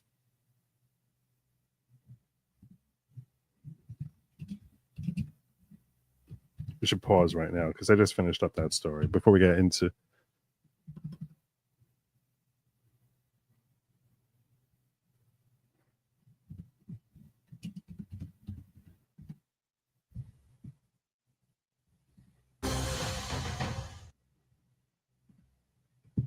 Just so we have an idea as to what it is I'm risking here. Just so you all know what I'm risking here. I showed this trailer to my therapist, now he's in therapy. Snow White, hello, anybody here, projector operator, just me. Snow White and the $7 total box office income. Movie janitors are getting a day off with this one. I threaten my kids with this trailer when they misbehave. Rachel Fodler, this is the perfect movie to watch on a plane. The odds of two disasters happening to you at the same time are very slim. Even Stephen Hawking would have walked out of the theater if he'd had to watch this film. Mirror, mirror on the wall, a fight in the 7 pronouns. Mirror, mirror. Mirror on the wall, Helen Keller just gouged her eyes out. Snow White looks like those in chieftains that built houses in the jungle. Disney used to touch hearts, now they touch you like a creepy uncle. To theaters near you, please don't do it, I have a family. This is possibly the only step on video I haven't wanted to see. The dwarfs look like unused models from the Polar Express. She don't need no light, she independent now, independent from success. Mirror, mirror on the wall, Snow Woke and the Seven Gender. Mirror, mirror on the wall, Snow White and the Seven Registered Offender. Mirror, mirror on the wall, let me give my therapist a call. God. Mirror, mirror on the wall, one shall stand and one shall fall. There you go. There you go. That's what I'm risking. That's what I'm risking. And Century Bro is going to drag my ass. God. We're more than halfway to the goal. Oh, no. It works when judges in city will hide and not observe detainers. Guesses what federal supremacy has a meaning local state judge. Snow Brown and the 7 mental illnesses. Oh my God. Century Bro doing everything possible to send me there. Jacob Castro is now a monthly supporter. I think that's probably another $5. I'm going to count that as another $5. Barb Loves Alaska sending me 10, saying how many adult males will be sitting by themselves watching that crazy movie? Kind of creepy. Suck. I'm going to look like they're going to. Oh my God, they're going to call child services on me. They're going to. Oh, Lord. God,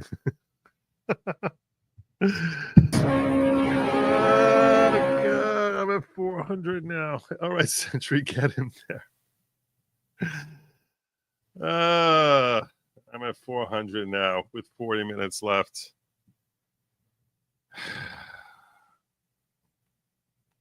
Lord, over 400.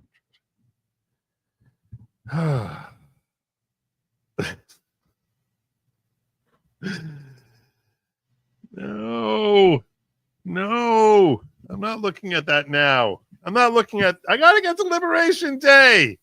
All right. It's supposed to be Liberation Day. You can't send me to Snow White. You can't be sending me to Snow White on Liberation Day. Not cool. You're imprisoning me in Snow White Theater. Brian Olden campaigned me with 20 Good Lawgic memberships. 20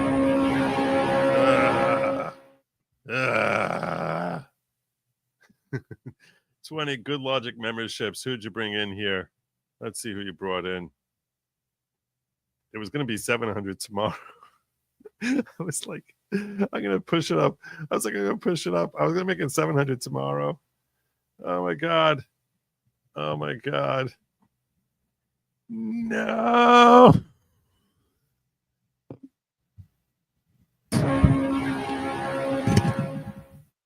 Oh, God. Oh, no. I mean, Spider-Man Century Road doesn't like 3 more people do this. I'm serious. I want the notes. Oh, my God. He wants the notes. Leafy saying, doing my part. At least force your youngest daughter to come watch with you. Maybe I'll do that. Maybe I'll have her come.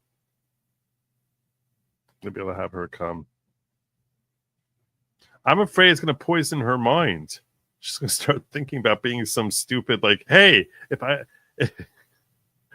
I pout and moan enough, I'm a girl boss. There's a clip of you saying Am's charges were tainted. Are you really okay with illegitimate charges hanging over him? I'm seriously questioning your ethics here.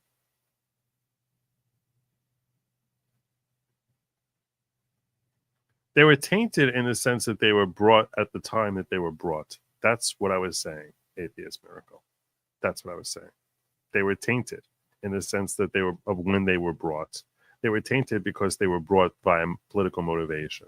That doesn't mean that he didn't do it. So it's not a question of my ethics.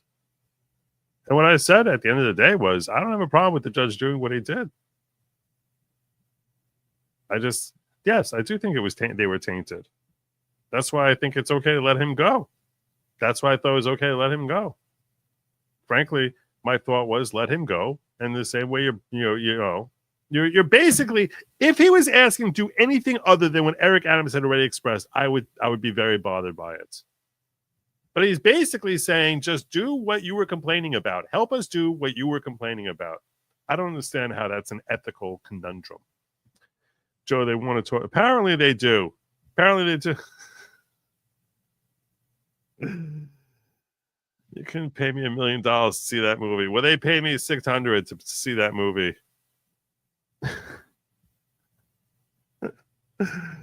Hi-ho. Hi-ho. It's off to Snow White I go. Hi-ho. Remind her this is an example of how not to behave. Maybe. I don't know. I'm not sure what I'll do it for science. What, to see what happens to the human brain if you're subjected to Rachel Zegler? What fetching and moaning? I don't think so. Derek hit me with another 100 figured outhouses. What a disaster. Oh my God.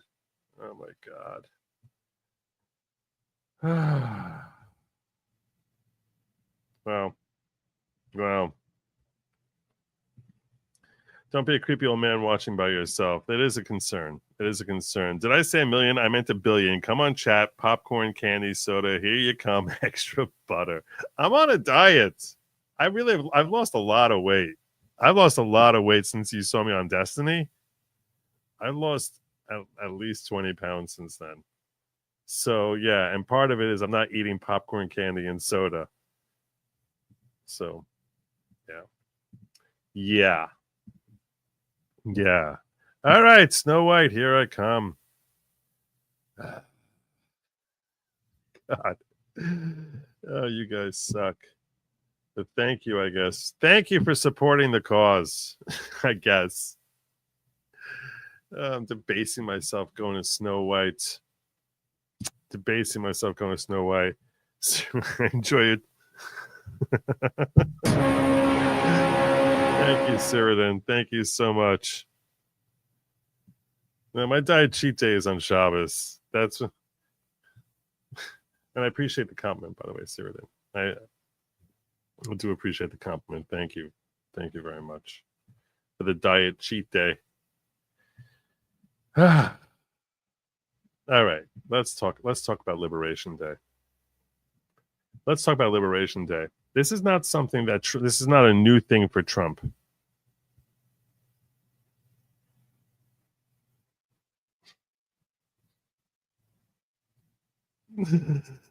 Butter is okay for keto. Just skip popcorn carbs. Yeah, so I'm supposed to lick it off.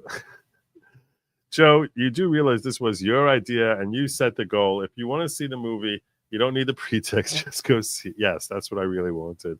We'll only slightly judge, but please don't torture. Torture? Please don't torture Mini Lawgic. I don't know. We'll see. We'll see what we're going to do. I want the court style minute by minute updates. God. 6 minutes in, somebody deafen me. For the love of God. For the love of God. Oh my God. Oh my God. What if I end up liking the movie? That'd be even worse. All right. Let's talk about take a stick of butter in your penny. Oh my God. Oh my God. And over in Rumble representing Dominion F Dark, thank you for rating the stream. Uzeli and Joe in Fun News. German police spent 5 hours investigating murder. It was a sex doll. Viola Pride hitting me with 100. God bless you, Viola. Valiant Renegade did this and had to go. Now it's your turn. You should all cross streams and compare notes. This one's for the diggers. God bless you, Viola. for the diggers. And just for the diggers, like I said, I'm going to try to live stream whatever part of it I can from the theater, of me being in the theater and sitting through it. So unless I start getting some real evil eye from the other two people sitting in the movie theater with me, I will try to live stream it, at least until my phone dies, and share with you. So those of you who are interested in watching me get tortured through this experience can come on Locals and watch me get tortured. Watch me get tortured. I want to count how many adult males are at the movie by themselves, Joe. Anyone else want to count? It's from Barb Loves Alaska. Any other adult males in the movie theater by themselves? God. It's so creepy. It's so creepy. I'm protecting my daughter, okay? I'm protecting her. God.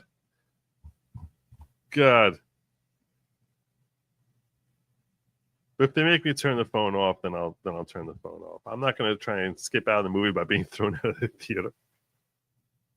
I'm not going to try. Yeah. I'm probably going to end up having to have it like face down, like lifting up, like face on me or something like that. So I'm not going to be showing you the movie because that would be a copyright infringement thing. But you guys be able to look up my nose as I'm just sort of snorting at how bad it is. Kyrie is not guilty. You should cover this more. We will. Don't worry. I will. As soon as we get past the jury, the jury selection is torture. All right. Liberation Day is not a brand new idea that Trump had. In fact, this goes back long before he ever thought about running for president. Long before he ever came down that escalator in 2015 saying that he's running, Donald Trump wanted more balanced trade in this country. He did. He wanted far more balanced trade in this country. He wanted America not to get this raw deal anymore. And here is him talking about that. Look how young he looks. I think people are tired of seeing the United States ripped off. I'd make our allies pay their fair share. The golden age of America begins right now. From this day forward, our country... Now, I'm not sure if he means allies. He's talking about NATO or fair trade, but more balance between us and our allies is certainly something he has in mind. ...will flourish and be respected again all over the world. We will be the envy of every nation, and we will not allow ourselves to be taken advantage of any longer. We're going to reclaim our wealth. This is the beginning of Liberation Day in America. Well, there you go. There you go. Liberation Day in America. Here he is explaining it today. We're not going to watch his entire thing. We're not going to watch his whole 50-minute long thing because it's too long. But here he is explaining with the chart that he brought as to how we're going to start henceforward reciprocating taxes as against our trading partners across the globe.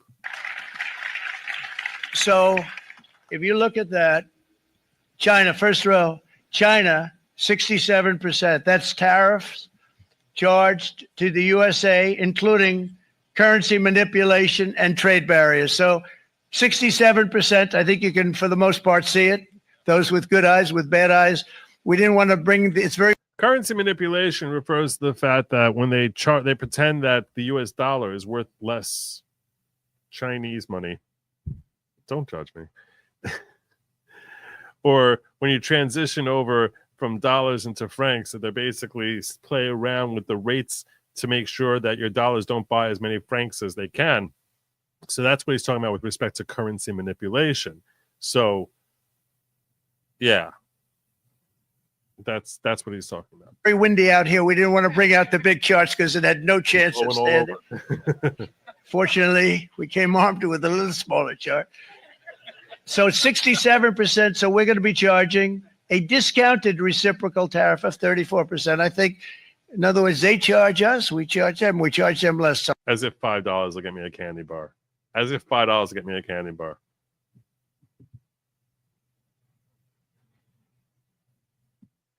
You think live stream movie is a bad idea? Notes, preferably minute by minute updates on Twitter, and then coverage later on the show is better. First 10 miles to the theater, gas money. Let's see where it's playing. Joe will be like the Associate Justice at the beginning of the movie, The Pelican Brief. Watch your back and anyone with empty popcorn butter. So how can anybody be upset? They will be, because we never charge anybody anything, but now we're going to charge. European Union, they're very tough, very, very tough traders. You think of European Union, very friendly. They rip us off. It's so sad to see. It's so pathetic. 39%, we're going to charge them 20%, so we're charging them essentially half. Vietnam, great negotiators, great people. They like me, I like them. The problem is they charge us 90%. 90%, basically doubling the cost of whatever it's being sold. We're going to charge them 46% tariff. Taiwan, where they took all of our computer chips and semiconductors. We used to be the king, right? We were everything. We had all of it. Now we have almost none of it, except the biggest company is coming in. We're going to end up with almost 40%. Lee Zeldin's working to get their approvals. And it's an amazing company. Mr. Wei, of one of the great companies of the world, actually. They're coming in from Taiwan, and they're going to build one of the biggest plants in the world, maybe the biggest for that. But 64%, we're going to charge them 32%. Japan, very, very tough, great people. And again, I don't blame the people for doing it. I think they're very smart in doing it. I blame the people that sat right in that Oval Office, right over there, right behind the Resolute desk or whichever desk they chose. Japan, 46%. They would charge us 46% and much higher for certain items like cars, little items like cars. 46%, we're charging them 24%. India, very, very tough, very, very tough. The prime minister just left, and he's a great friend of mine, but I said, you're a friend of mine, but you're not treating us right. They charge us 52%. You have to understand, we charge them almost nothing for years and years and decades, and it was only 7 years ago when I came in, we started with China and charged them. We took in hundreds of billions of dollars from China in tariffs, and they understood, honestly. President Xi understood. He said, look, I understand, and the other countries, and they all understand. We're going to have to go through a little tough love, maybe, but they all understand. They're ripping us off, and they understood it. Prime Minister of Japan, Shinzo Abe. He was a fantastic man. He was unfortunately taken from us, assassination. But I went to him and I said, Shinzo, we have to do something. A trade is not fair. And he said, I know that. I know that. And he was a great gentleman. He was a fantastic man, but he understood immediately what I was talking about. I said, Shinzo, we have to do something. He said, I know that. And we worked out a deal, and it would have been a much better deal. But frankly, there were many years left in the deal that was made previous to my getting there. But it was something. If you look at Switzerland, 61% to 31%. Indonesia, Malaysia, Cambodia. Oh, look at Cambodia, 97%. We're going to bring it down to 49. They made a fortune with the United States of America. United Kingdom, 10%, and we'll go 10%. So we'll do the same thing. South Africa, 60%, 30%, and they've got some bad things going on in South Africa. We're paying them billions of dollars, and we cut the funding because a lot of bad things are happening in South Africa. The fake news ought to be looking at it. They don't want to report it. Brazil, 10%, 10%. Bangladesh is 74%. So you see what's going on. Pakistan, 58%. Sri Lanka, 88%. So what we're doing is we're taking not the full, we could take the full 88%. Thanks a lot, Aaron. He's doing a very good job. How's he doing? All right. There you go. I think you better take it with you. It's not going to last very long. That's him breaking it down. Now, I didn't get to, I'll be frank with you, I didn't get to watch his full speech. I'm going to ask you guys a question. Does he break down what he's going to do if when folks start saying, okay, we're going to remove our tariffs? Has he actually made a statement about that? that he's gonna strip away those tariffs? Because as I said at the outset, you can impose tariffs for the purposes of raising money for your government, or you can impose tariffs as a way of reciprocal tariffs, as a way of saying, look, you drop yours, we'll drop ours. And that is to help enable your own business, domestic businesses, to be able to sell internationally. And that has also a benefit to your own government coffers, in that it now enables them to make more money, and you'll collect taxes presumably on the added revenues that they'll be able to bring in, because they'll be able to market their stuff abroad without facing tariffs and being hindered by tariffs. So the question is, which of those two is this about ultimately? Which of those two is this gonna get us to? That's what she said. Okay. He said something on those lines. I want to see if I can get to that point of his speech here. Let's listen a little bit to his speech here from earlier today. We'll skip past when we get to that point where he pulls out the chart. I want to get to where he expresses that, because that's relevant based on new information that's come out.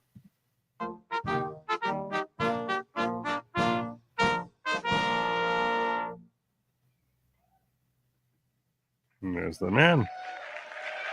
That's right. Our president. Our president.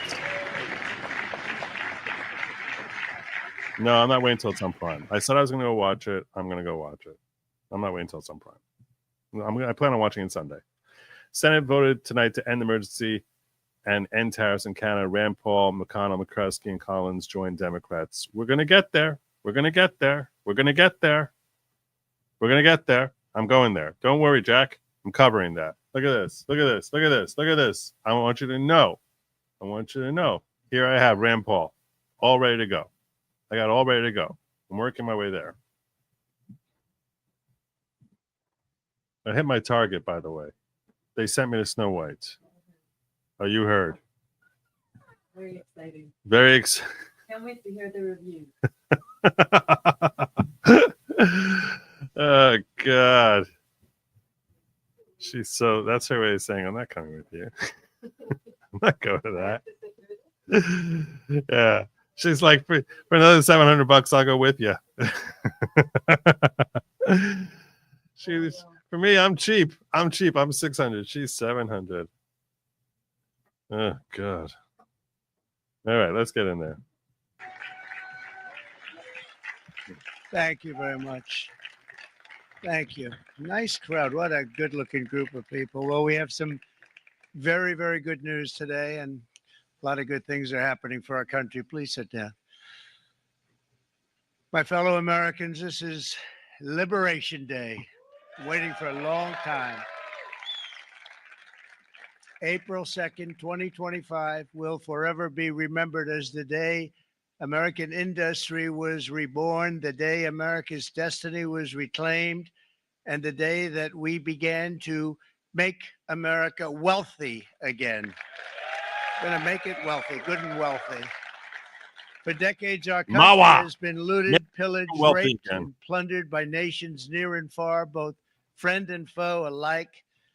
American steel workers, auto workers, farmers, and skilled craftsmen. We have a lot of them here with us today.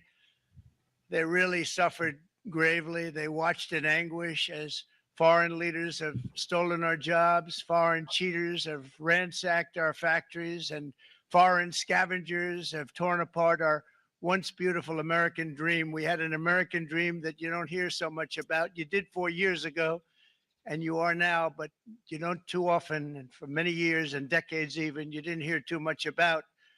Our country and its taxpayers have been ripped off for more than 50 years, but it is not going to happen anymore. It's not going to happen.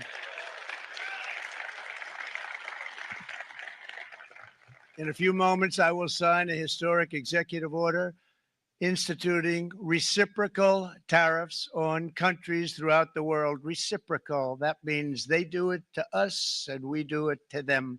Very simple. Can't get any simpler than that. This is one of the most important days, in my opinion, in American history. It's our declaration of economic independence. For years, hardworking American citizens were forced to sit on the sidelines as other nations got rich and powerful, much of it at our expense.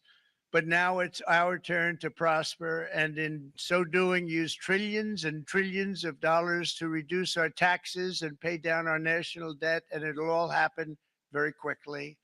With today's action, we are finally going to be able to make America great again, greater than ever before.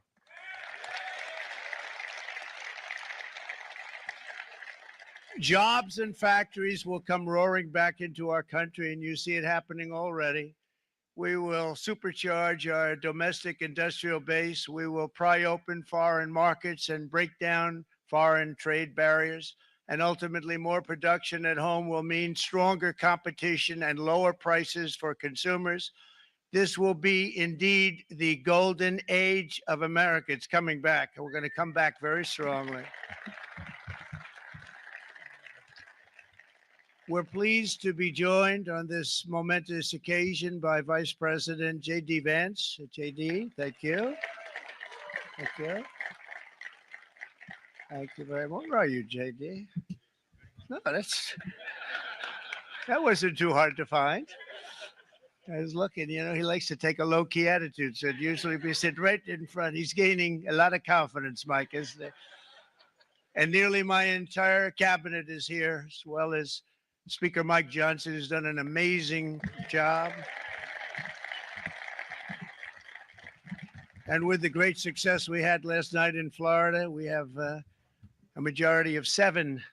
And 7's like a lot when we had it at 1, right? You've done a fantastic job. And many of the members of the House and Senate are with us. Senators, congressmen, thank you all for being with us. We appreciate it. For decades, the United States slashed our trade barriers on other countries, while those nations placed massive tariffs on our products and created outrageous non-monetary barriers to decimate our industries. And in many cases, the non-monetary barriers were worse than the monetary ones. They manipulated their currencies, subsidized their exports, stole our intellectual property, imposed exorbitant VAT taxes to disadvantage our products, adopted unfair rules and technical standards, and created filthy pollution havens. They were absolutely filthy, but they always came to us and they said, we're violating, we should pay for it. It's all detailed in a very big report by the U.S. Trade Representative on foreign trade barriers. And I'll just hold it up for you. It's available, and you don't have to pay too much. As I understand it, you'll pay nothing. It's a lot of work for something, actually, because it's a special book. It's frankly, it's very upsetting when you read it, when you see what people have been doing to us for 30 years. This all happened with no response from the United States of America, none whatsoever. Sat back and took it. But those days are Sat over. back and took it. Let me offer just a few examples of the vicious attacks our workers have faced for so many years. The United States charges other countries only a 2.4 tariff on motorcycles. Meanwhile, Thailand and others are charging much higher prices, like 60%. India charges 70%. Vietnam charges 75%, and others are even higher than that. Likewise, until today, the United States has for decades charged a 2.5 tariff. Think of that, 2.5% on foreign-made automobiles. The European Union charges us more than 10% tariffs, and they have 20% VATs, much, much higher. India charges 70%, and perhaps worst of all are the non-monetary restrictions imposed by South Korea, Japan, and very many other nations. As a result of these colossal trade barriers, 81% of the cars in South Korea are made in South Korea. 94% of the cars in Japan are made in Japan. Toyota sells 1 million foreign-made automobiles into the United States, and General Motors sells almost none. Ford sells very little.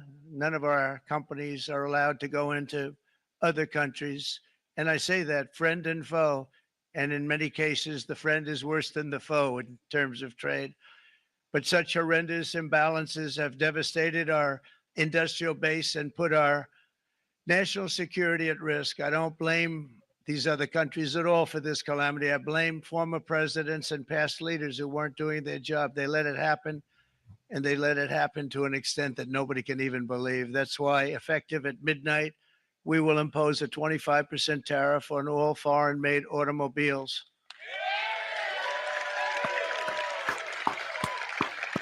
Thank you.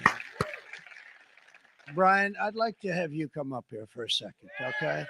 I just see him sitting. He's been a fan of ours, and he understands this business a lot better than the economists, a lot better than anybody. Brian, say a few words, please, would you?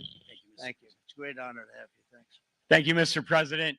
I grew up just north of Detroit, Michigan, in Macomb County, known as the home of the Reagan Democrats. My first vote for president was for Ronald Reagan. I thought that was going to be the best president I ever saw in my lifetime until Donald J. Trump came along. I have watched my entire life, I have watched plant after plant after plant in Detroit and in the Metro Detroit area close. There are now plants sitting idle. There are now plants that are underutilized, and Donald Trump's policies are going to bring product back into those underutilized plants. There's going to be new investment. There's going to be new Bring plants industry built, back to America and again. the UAW members, and I brought 20 of them with me. They're sitting right over here. We support Donald Trump's policies on tariffs 100%. So, Mr. President, we can't thank you enough. And in 6 months or a year, we're going to begin to see the benefits. I can't wait to see what's happening 3 or 4 years down the road. Thank you, Mr. President. What a great guy. He got it right from the beginning. He got it before almost anybody else. This group over there, they got it too. And, you know, we won the state of Michigan. We won almost all of them, but we won Michigan by a lot. And I want to just thank you all. The auto workers were fantastic. The Teamsters were fantastic. Everyone was pretty good, I will tell you. Thank you very much. I appreciate it. You're going to be very happy very soon. And you probably see what's happening with all of the, not only car companies, but car companies in particular. See it with all of the ones they're moving, they're announcing day in, day out. You're seeing it. Nobody's ever seen anything like that. With today's actions, we're also standing up for our great farmers and ranchers who are brutalized by nations all over the world. Brutalized. What happens Canada, if they by comply? the way, imposes a 250 to 300% tariff on many of our dairy products. They do the first can of milk. They do the first little carton of milk at a very low price, but after that it gets bad, and then it gets up to 275, 300%. So when they're figuring what's Canada charging, they say, oh, about 2%, 3%. But take a look at what happens down the road. When you look a little bit, it's not a pretty picture, and we don't like it, and it's not fair. It's not fair to our farmers. It's not fair to our country. And with countries like Canada, you know, we subsidize a lot of countries and keep them going and keep them in business. In the case of Mexico, it's $300 billion a year. In the case of Canada, it's close to $200 billion a year. And I say, why are we doing this? Why are we really want doing to this? get to that point where he talked do we about say you got to work for yourselves, and you got to, this is why we have the big deficits. This is why we have that amount of debt that's been placed on our heads over the last number of years. And we're really not taking it anymore.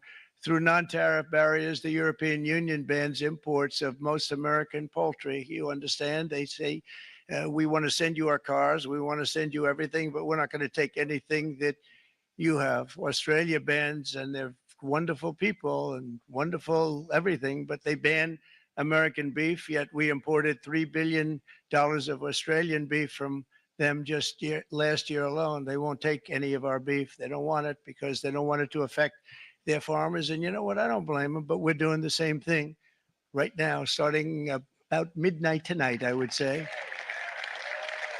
I just want to point out, Australia, I mentioned earlier how Johnny Depp and Amber Heard were compelled to make a public speech about not bringing in foreign dogs to Australia. Some of you may not know this, but since he's talking about Australia, I'll just bring this up really quickly.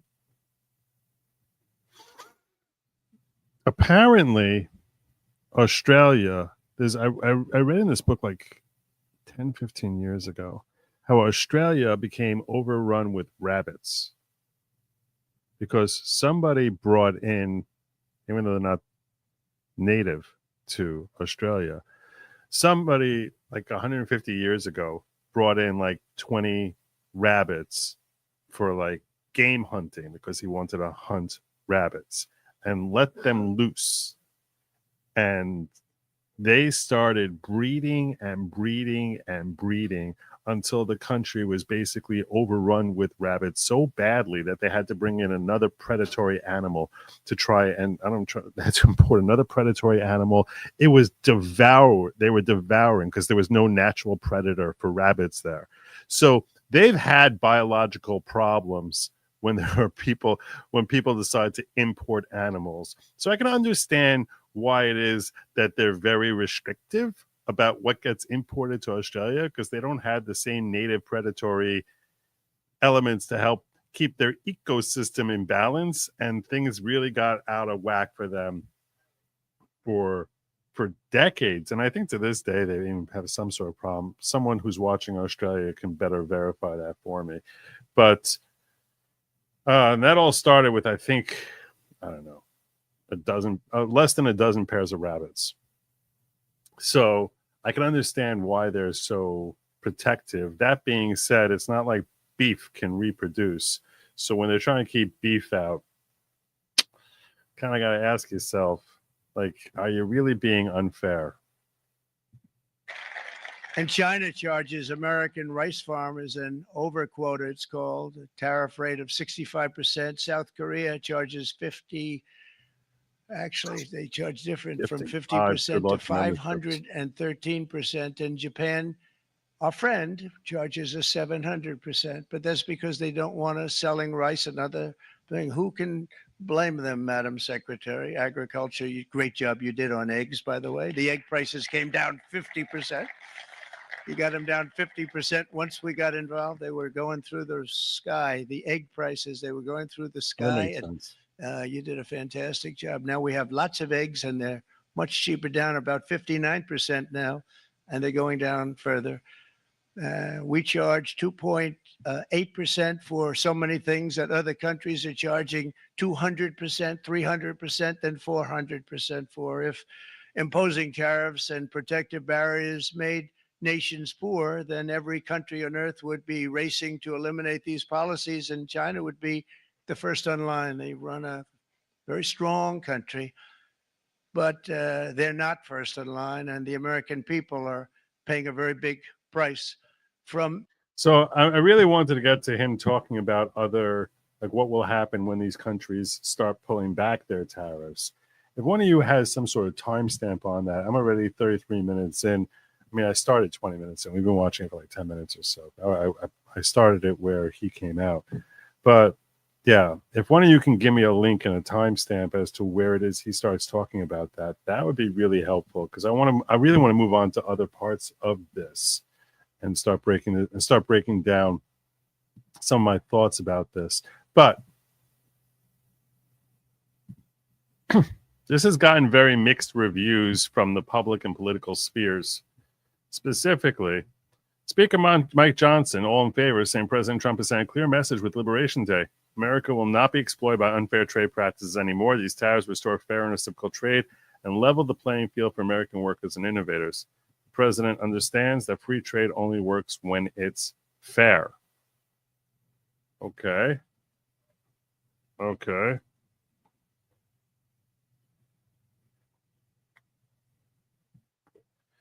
So he's a fan.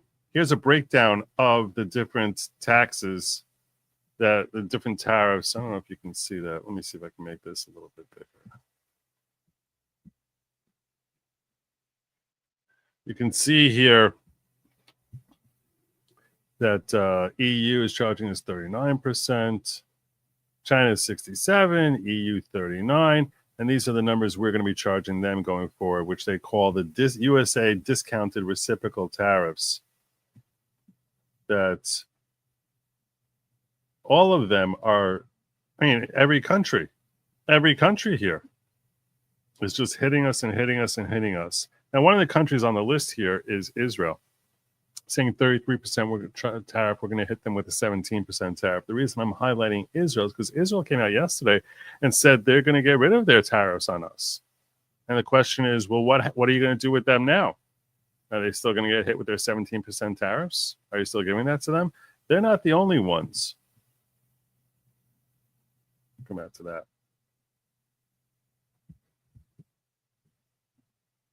Amuse reporting so far, Israel, India, Mexico, and Canada have agreed to drop their tariffs and trade restrictions if Trump agrees to do the same. There you go. 4 countries so far agreeing to eliminate their tariffs. Israel, India, Mexico, and Canada saying, we're done tariffing you. Just don't hit us with tariffs. Don't hit us with tariffs. So what do you do, Donald? What do you do, President Trump? Are you going to stop it or not? And this is where you basically start analyzing, is this about raising money? Is this about what is the objective here? Are you still going to, is he actually going to withdraw these tariffs? If the objective is just simply to get fair trade across international borders, and that's the whole objective of these tariffs, then you would say to them, these countries, all right, you got rid of it before Liberation Day or on Liberation Day, and we're not going to, before it got implemented, so we're not going to impose these tariffs on you. We're not going to hit you with these tariffs. If, in fact, it's a matter of saying, look, we need to have more self-independence, that manufacturers here are producing everything. We need more independence, and we need money for our coffers, for our government coffers. In that case, you sort of say, well, that's nice that you did that. Maybe we'll give you a reduction in your tariffs, but we're not going to eliminate them altogether. But I think that the tariffs that he's imposing would be even stronger.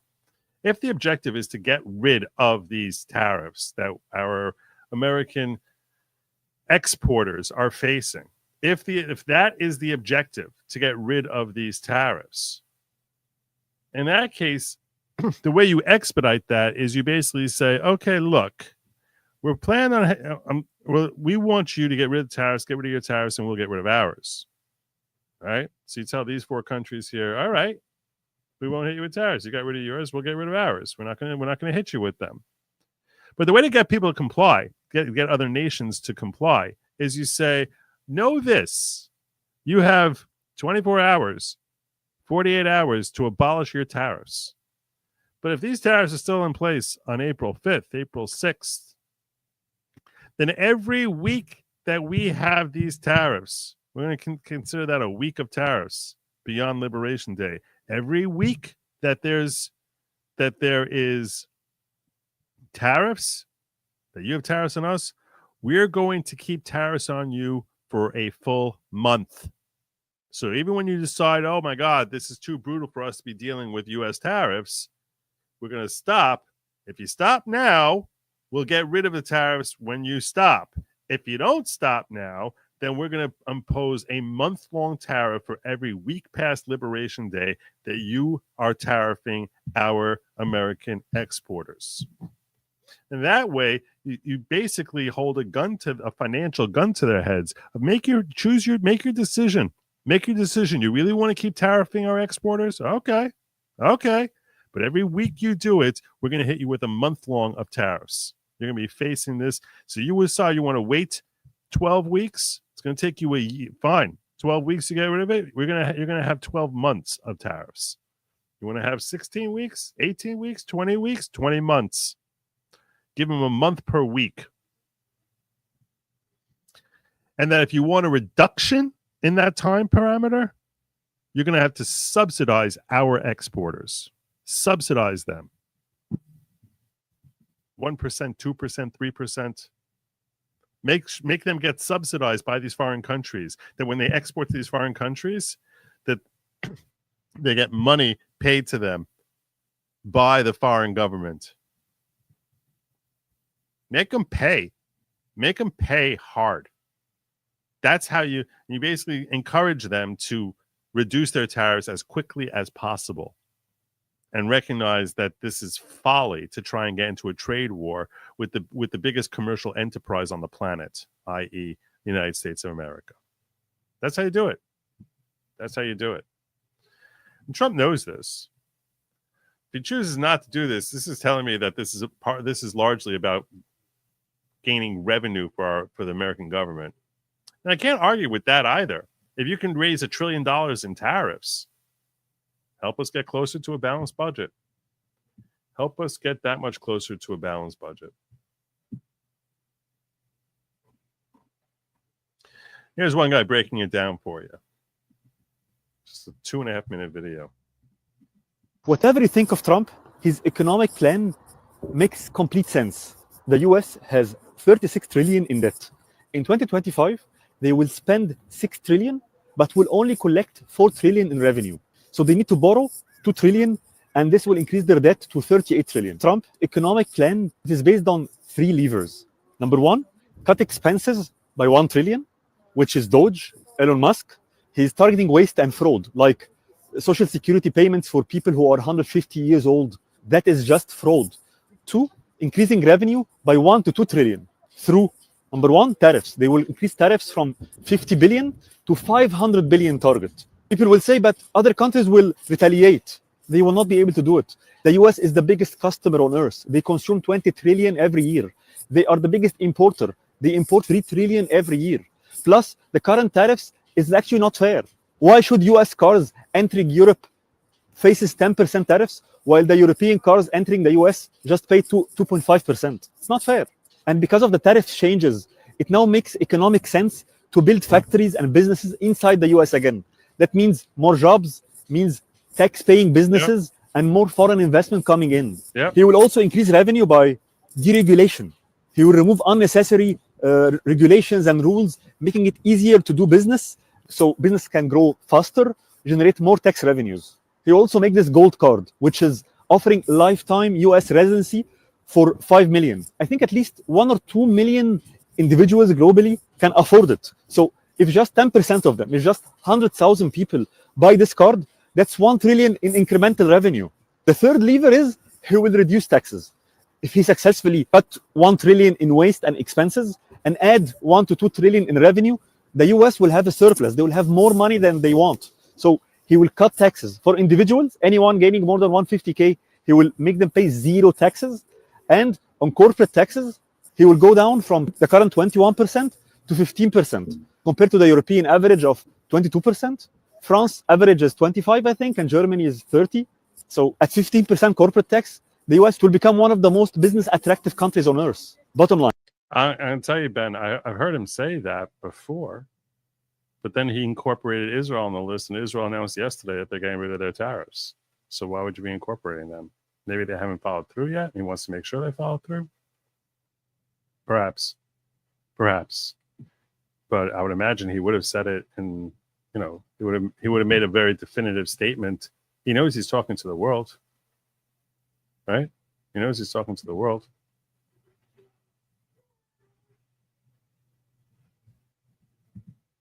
So I know he said that in the past. I wanted to see if he was saying it today. KVL gifting 5 Good Logic memberships. Those of you who are brought into the following courtesy of KVL, I hope you extend your gratitude to him, as well as the 20 of you who were brought in by Brian Oldenkamp before. I didn't have a chance to cover the 20 people who were brought in by Brian. But when you are gifted a membership into the following, please bear in mind that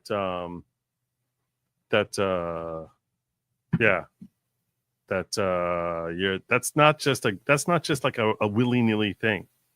It's a gift of greater personal growth. And there's no better gift. I mean, that's practically most people are sucking life from others. You're actually like breathing life into them. You're breathing life into your fellow man. There's arguably no more humane thing you could do for someone than gifting them a membership into the following and helping them with their personal growth. So God bless you, KVL and Brian. And those of you who are so generous as to share your beneficence with the world. You're good people. I would like the proof that we owe all this money. There have been so much waste, fraud, and abuse that I think the same pattern of debts that they say is, oh, Joe, enjoy the movie. Yeah, thanks so much. Thanks so much. I didn't ask Lady Lawgic how much I would need to get for her to go. But we're getting close, I think. I didn't ask her. I don't know. Joe Vito Corleone making a tariff they can't refuse. Making a tariff they can't refuse. I found the timestamp 31 minutes. Good luck on Snow White. Thank you, Yan Yan. So I'll jump back to 31 minutes. 31 minutes. Because 31 minutes into his speech. Because mine starts, I was past 31 minutes. Okay, Joe, my online banking is blocked. So tomorrow I'll go to the damn bank. I have exactly $200 in my checking. Here's $10 for your gold, even though it's been met by very generous, wonderful people. God bless you, Liz. God bless you. You're awesome. Thank you so much. Thank you. Should have told people to send me PayPal. That's what I should have told. So, all right, let's get back in here. Let's get back in here. This is exactly how a government should be run, efficiently. Because when you eliminate waste, the money can actually go where it is actually needed, to the elderly, to the sick, to people who cannot work. And that is the real purpose of government, to protect the weak. Very few countries have the political will to do it. It takes leaders with backbone, charisma, and clarity of vision. Do you have leaders in your country pushing for real reform, or are they talking about non-relevant side topics? And let me know if you think Trump plan is bad. Let me know why, because I think it is just common sense. It is common sense. It is common sense. He's right. It's common sense. It's common sense. Throwing this out here. I was doing the math. I was doing the math because I told you all hit me with 600, and you guys shattered past that. You shattered past that. So I am going to Snow White. And by my estimates here, my rough estimates, this is a rough estimate. I think I've actually doubled that. So God bless you guys. You guys are awesome. Really awesome. How much would it cost for you to go?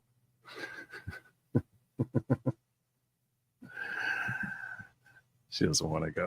She's not going. I can't throw a number at her high enough. All right. A little bit, one last one on Liberation Day before we start getting to some of the haters. We'll get to some of the haters. Some of the haters of Liberation Day, and one in particular who's very popular amongst MAGA in general. This Liberation Day and the left This is Mark Wayne Mullins. is losing their ever-loving mind over it. You don't trust President Trump's economy? Let's talk about Liberation Day. What is it? It's about restoring fair and balanced trade. It's about restoring America's economy to the workers that built it. We've allowed countries to take advantage of the greatest economy in the world by having unfair trade deals. What I'm saying is President Trump's wanting to even the playing field. So whatever access you have to our economy, we want the same access to you. Whatever tariffs you're charging us, we're going to charge you. If you want to have fair trade, we want fair trade too. That means both economies are wide open for us to compete and you to compete with us. We will win because we're Americans. We build things better. USA, USA, USA. Once again, it's the bias towards President Trump. That's all it is. That's the only reason they're Thank freaking God out. we finally have a. If Biden had done something like this, everyone would be on the left would be cheering for it. You know it. I don't think I missed your chat. I thought I pulled this up. I'd like to prove that we owe all this money. I mean, so much waste from fraud abuse in the same pattern with the debts that they say is owed. Joe, enjoy the movie. I thought I pulled this up, but if I did, I apologize. Suffer alone. I'll make the note. It'll make the notes more thorough. Tyler wants me to suffer alone. Oh God. Oh God. All right, let's get in. Let's get into Senator Rand Paul, who said, I'm about to take the Senate floor to speak out against tariffs and stand up for the principle no taxation without representation.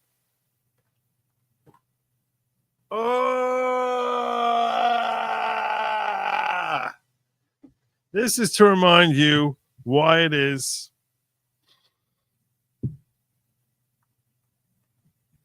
that libertarians can get kind of weird.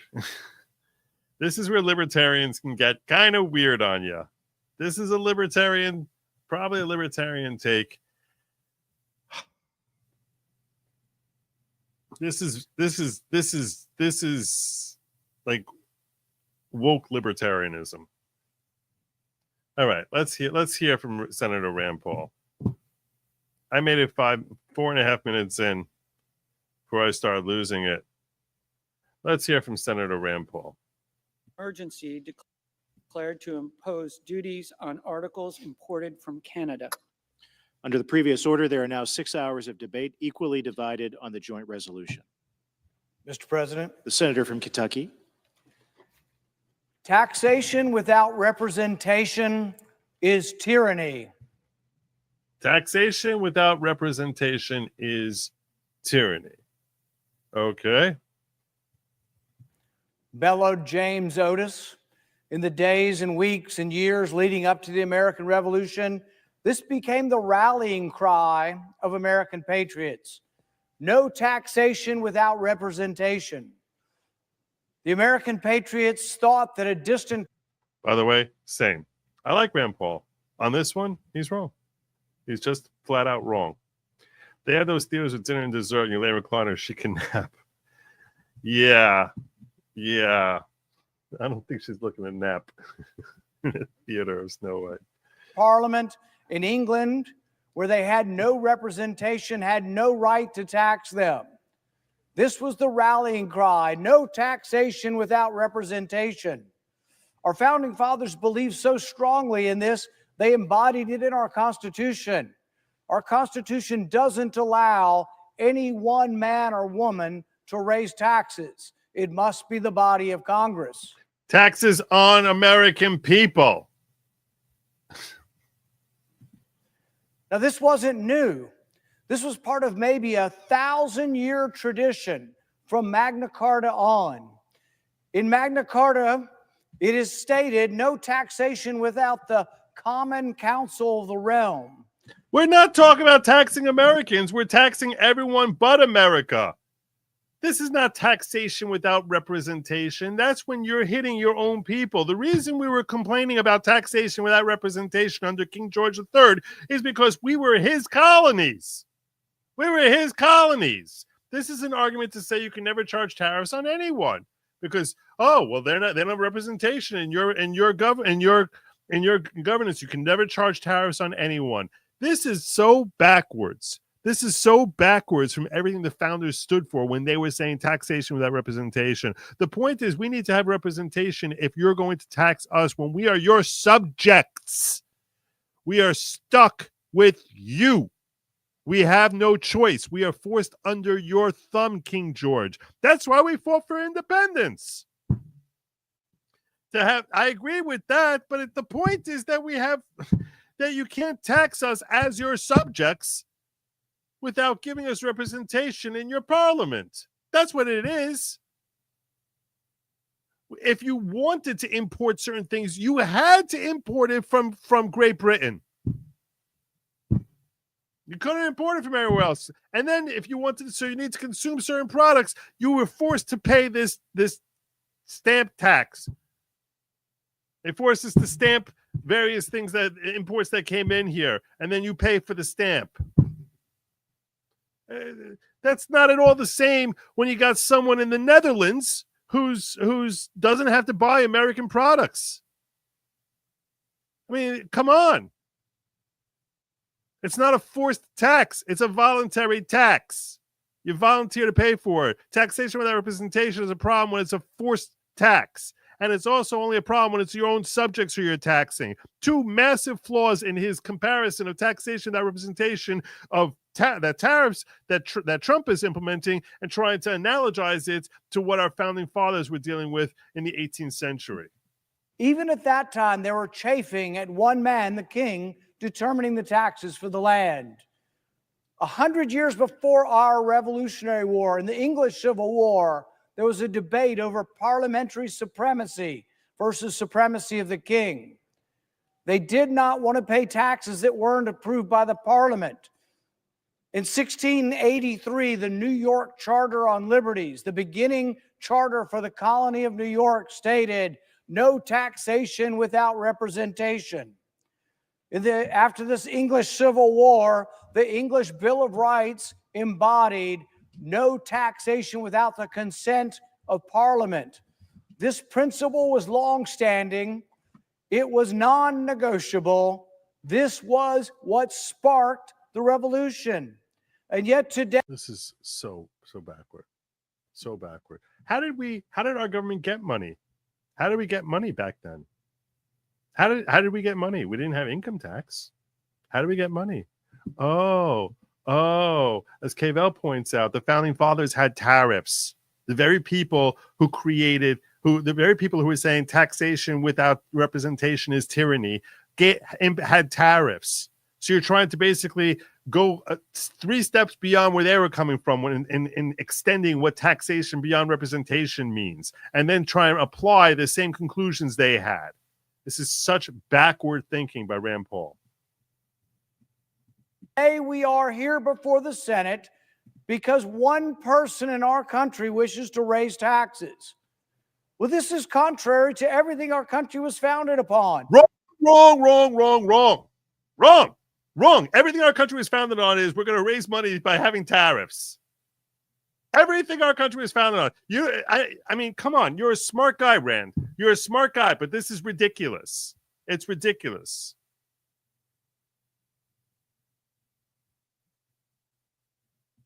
One person is not allowed to raise taxes. The Constitution forbids it. The Constitution was so concerned with the power of taxes, which some have said the power of taxes is the power to destroy. But this is not taxes, it's tariffs, which is tax on non-Americans for doing business with America. Our founding fathers were so concerned with this that they said, no, the president will not have the power to legislate. The president will not have the power to tax. Only Congress will be able to tax the people, and only by originating tax bills in the House. You want to send your products here? Your representation is your product that's coming in here. Liz pointing out, Joe, before you go to grow Snow White, go to your doctor, be sedated, and have the EMTs help you into your seat. Problem solved. Tyler saying this just call it Snow Woke CGI dwarfs. They should. Oh my God. I'm so scared of this. So I can get back to the DC taxes I paid for all years I lived there. DC has no representation and no non-voting shadow senator a non-voting shadow senator doesn't count. Yeah, you should get them back. It was that specific. They were so mortified. They were so worried by having a monarchy. They were so worried about having all the power gravitate to the executive that they said we must split the powers. They based a lot of their thinkings on Montesquieu. Montesquieu wrote in the 1740s, 40, 50 years before our Constitution, Montesquieu wrote that when the legislative and executive powers are united in one, there can be no liberty. This is something that our founding fathers took to heart. They said, we must separate the powers. We must at all costs limit the power of the presidency. This isn't about political party. I voted for and supported President Trump, but I don't support the rule of one person. The president is set to have a 25% tax on goods coming from Canada and Mexico. This is a tax, plain and simple, on the American people. But one person can't do that. Our founding fathers said, no, that would be illegal for one person to raise taxes. It has to come to Congress. It has to originate in the House. This has gone on for 200 and some odd years. How would that be representation even if Congress did it? How is that more representative? Who's representing France in Congress? Who's representing the EU? Who's representing China in Congress? I mean, I guess probably you can say Biden and his cronies were representing China for a long time.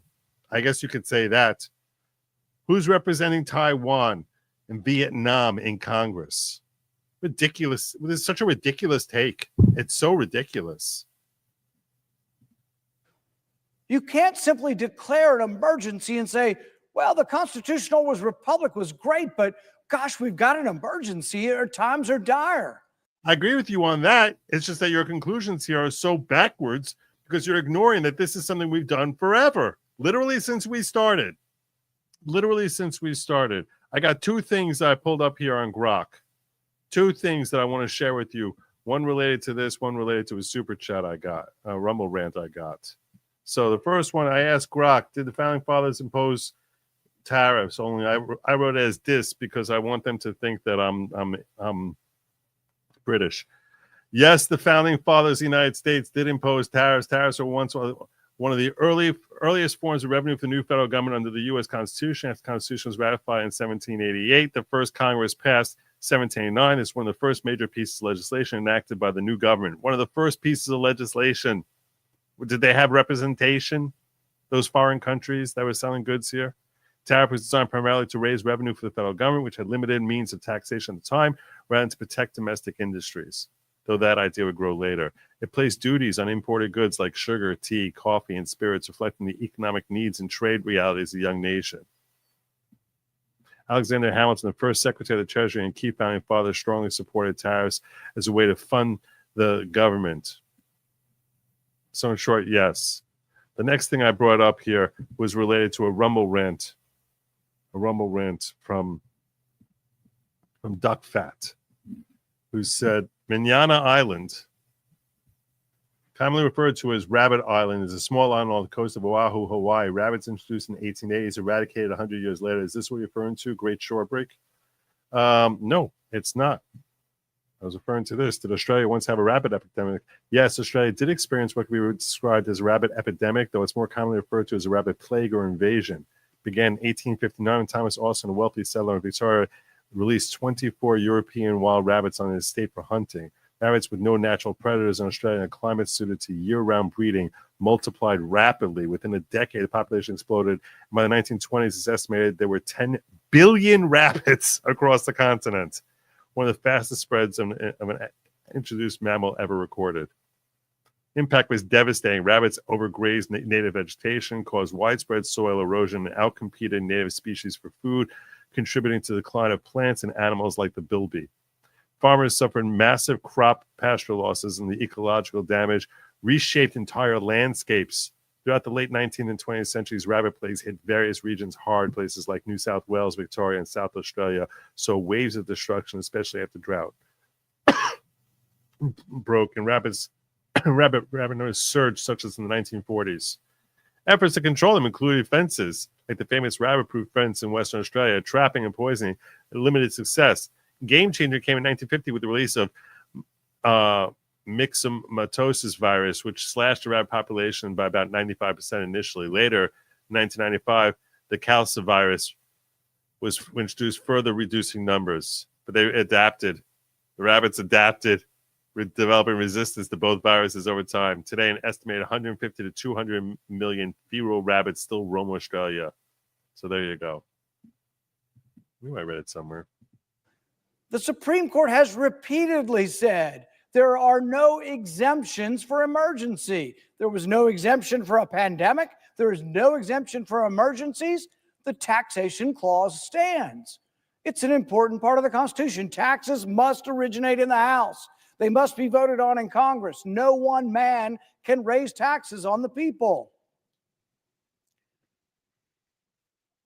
They are set to do this through a process in which So he's trying to look at it as if this is a tax on the Americans. Americans have to pay tariffs directly because they're the ones, when they're buying goods, are going to have to pay taxes on it. That's how he's trying to portray this, that only if Congress were to pass tariffs would it actually, this would be his counter to me. It's the tariffs are actually paid by Americans. Now you're taxing Americans, and they don't have representation because because Congress hasn't voted on it. Well, the reality is that's what we did. The reality of the matter is there is representation because we voted for President Trump.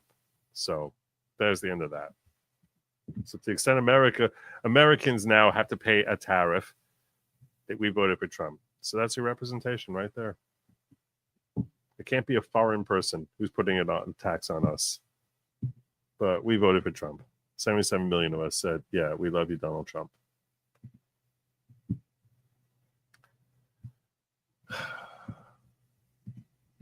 So there you go.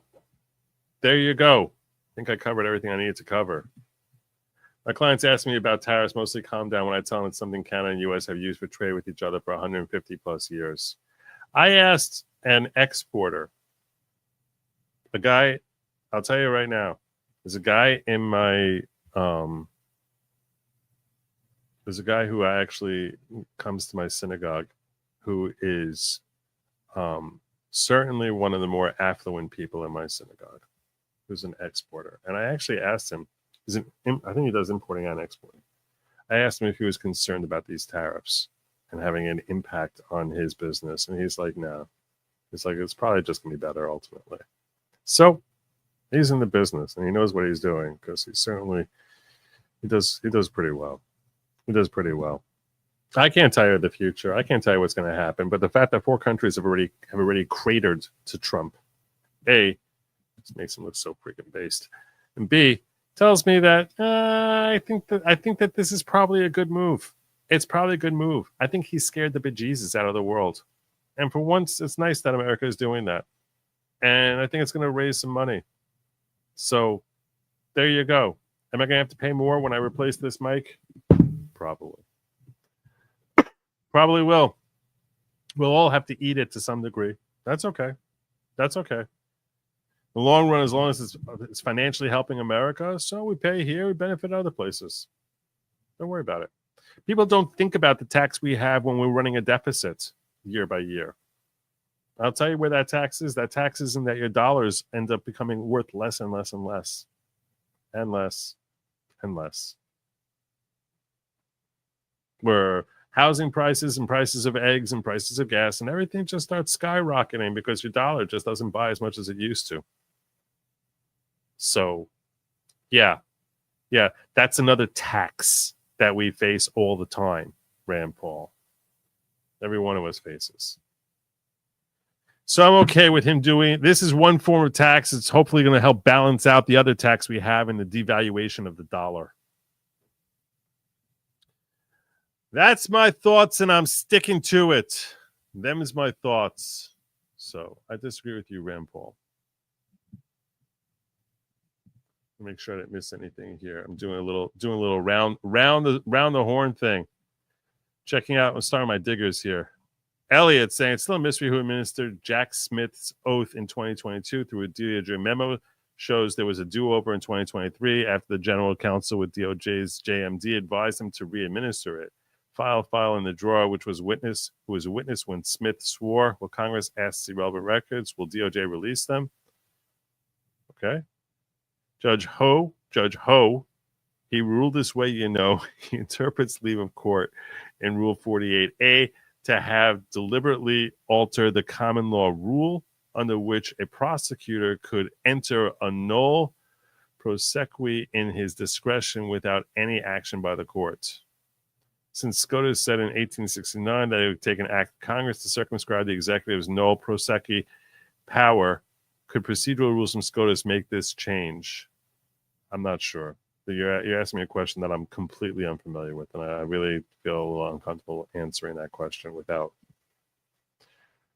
first making sure I know what a null prosequi is, to be honest with you.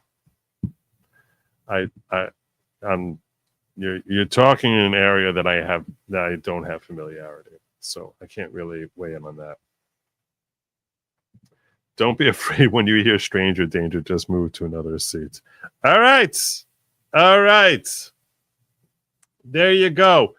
Please make sure you check out goodlogic.locals.com. That's goodlogic.locals.com, where you can find out what's going on with respect to, am I streaming Karen Reed tomorrow? I don't even know myself.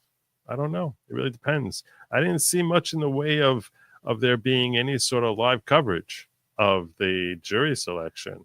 And frankly, I'm not going to kid you. The jury selection is like about the least entertaining part of any trial. You're basically hearing from a bunch of randos and what their thoughts are on this situation. So I'm not really not really that enamored with it. The only reason I'm covering it is to sort of build the algorithm in my direction and get people used to watching Karen Reed on my channel. But I'm not really looking forward to it. So, but who knows? Karen Reed is coming to this channel very, very soon. You'll find out about it at goodlogic.locals.com. That's goodlogic.locals.com. Right now, all I have left to tell you, fine people, is first and foremost, lab meat is not meant for you. It's meant for they, them. I think you know that. I think you all know that. It's meant for them. It's not meant for you. It's meant for they, whatever that means. I checked locals neurodivergent. Was there more I was supposed to check? I think I checked everything. I did check locals. You probably said that before. I checked locals. And I checked Rumble. And I've checked everywhere. I've checked everywhere. I've done my homework. I've done what I'm supposed to do. And that just me. Oh, the only thing I haven't done yet is I remind you that no matter who you are, even if you're they, them, don't eat the bugs. Do not eat the bugs. They want you to. They're pushing you to. They'd love to see you just gnawing on some antenna or some cricket legs. Don't eat the bugs. Have a good night, everyone. Godspeed.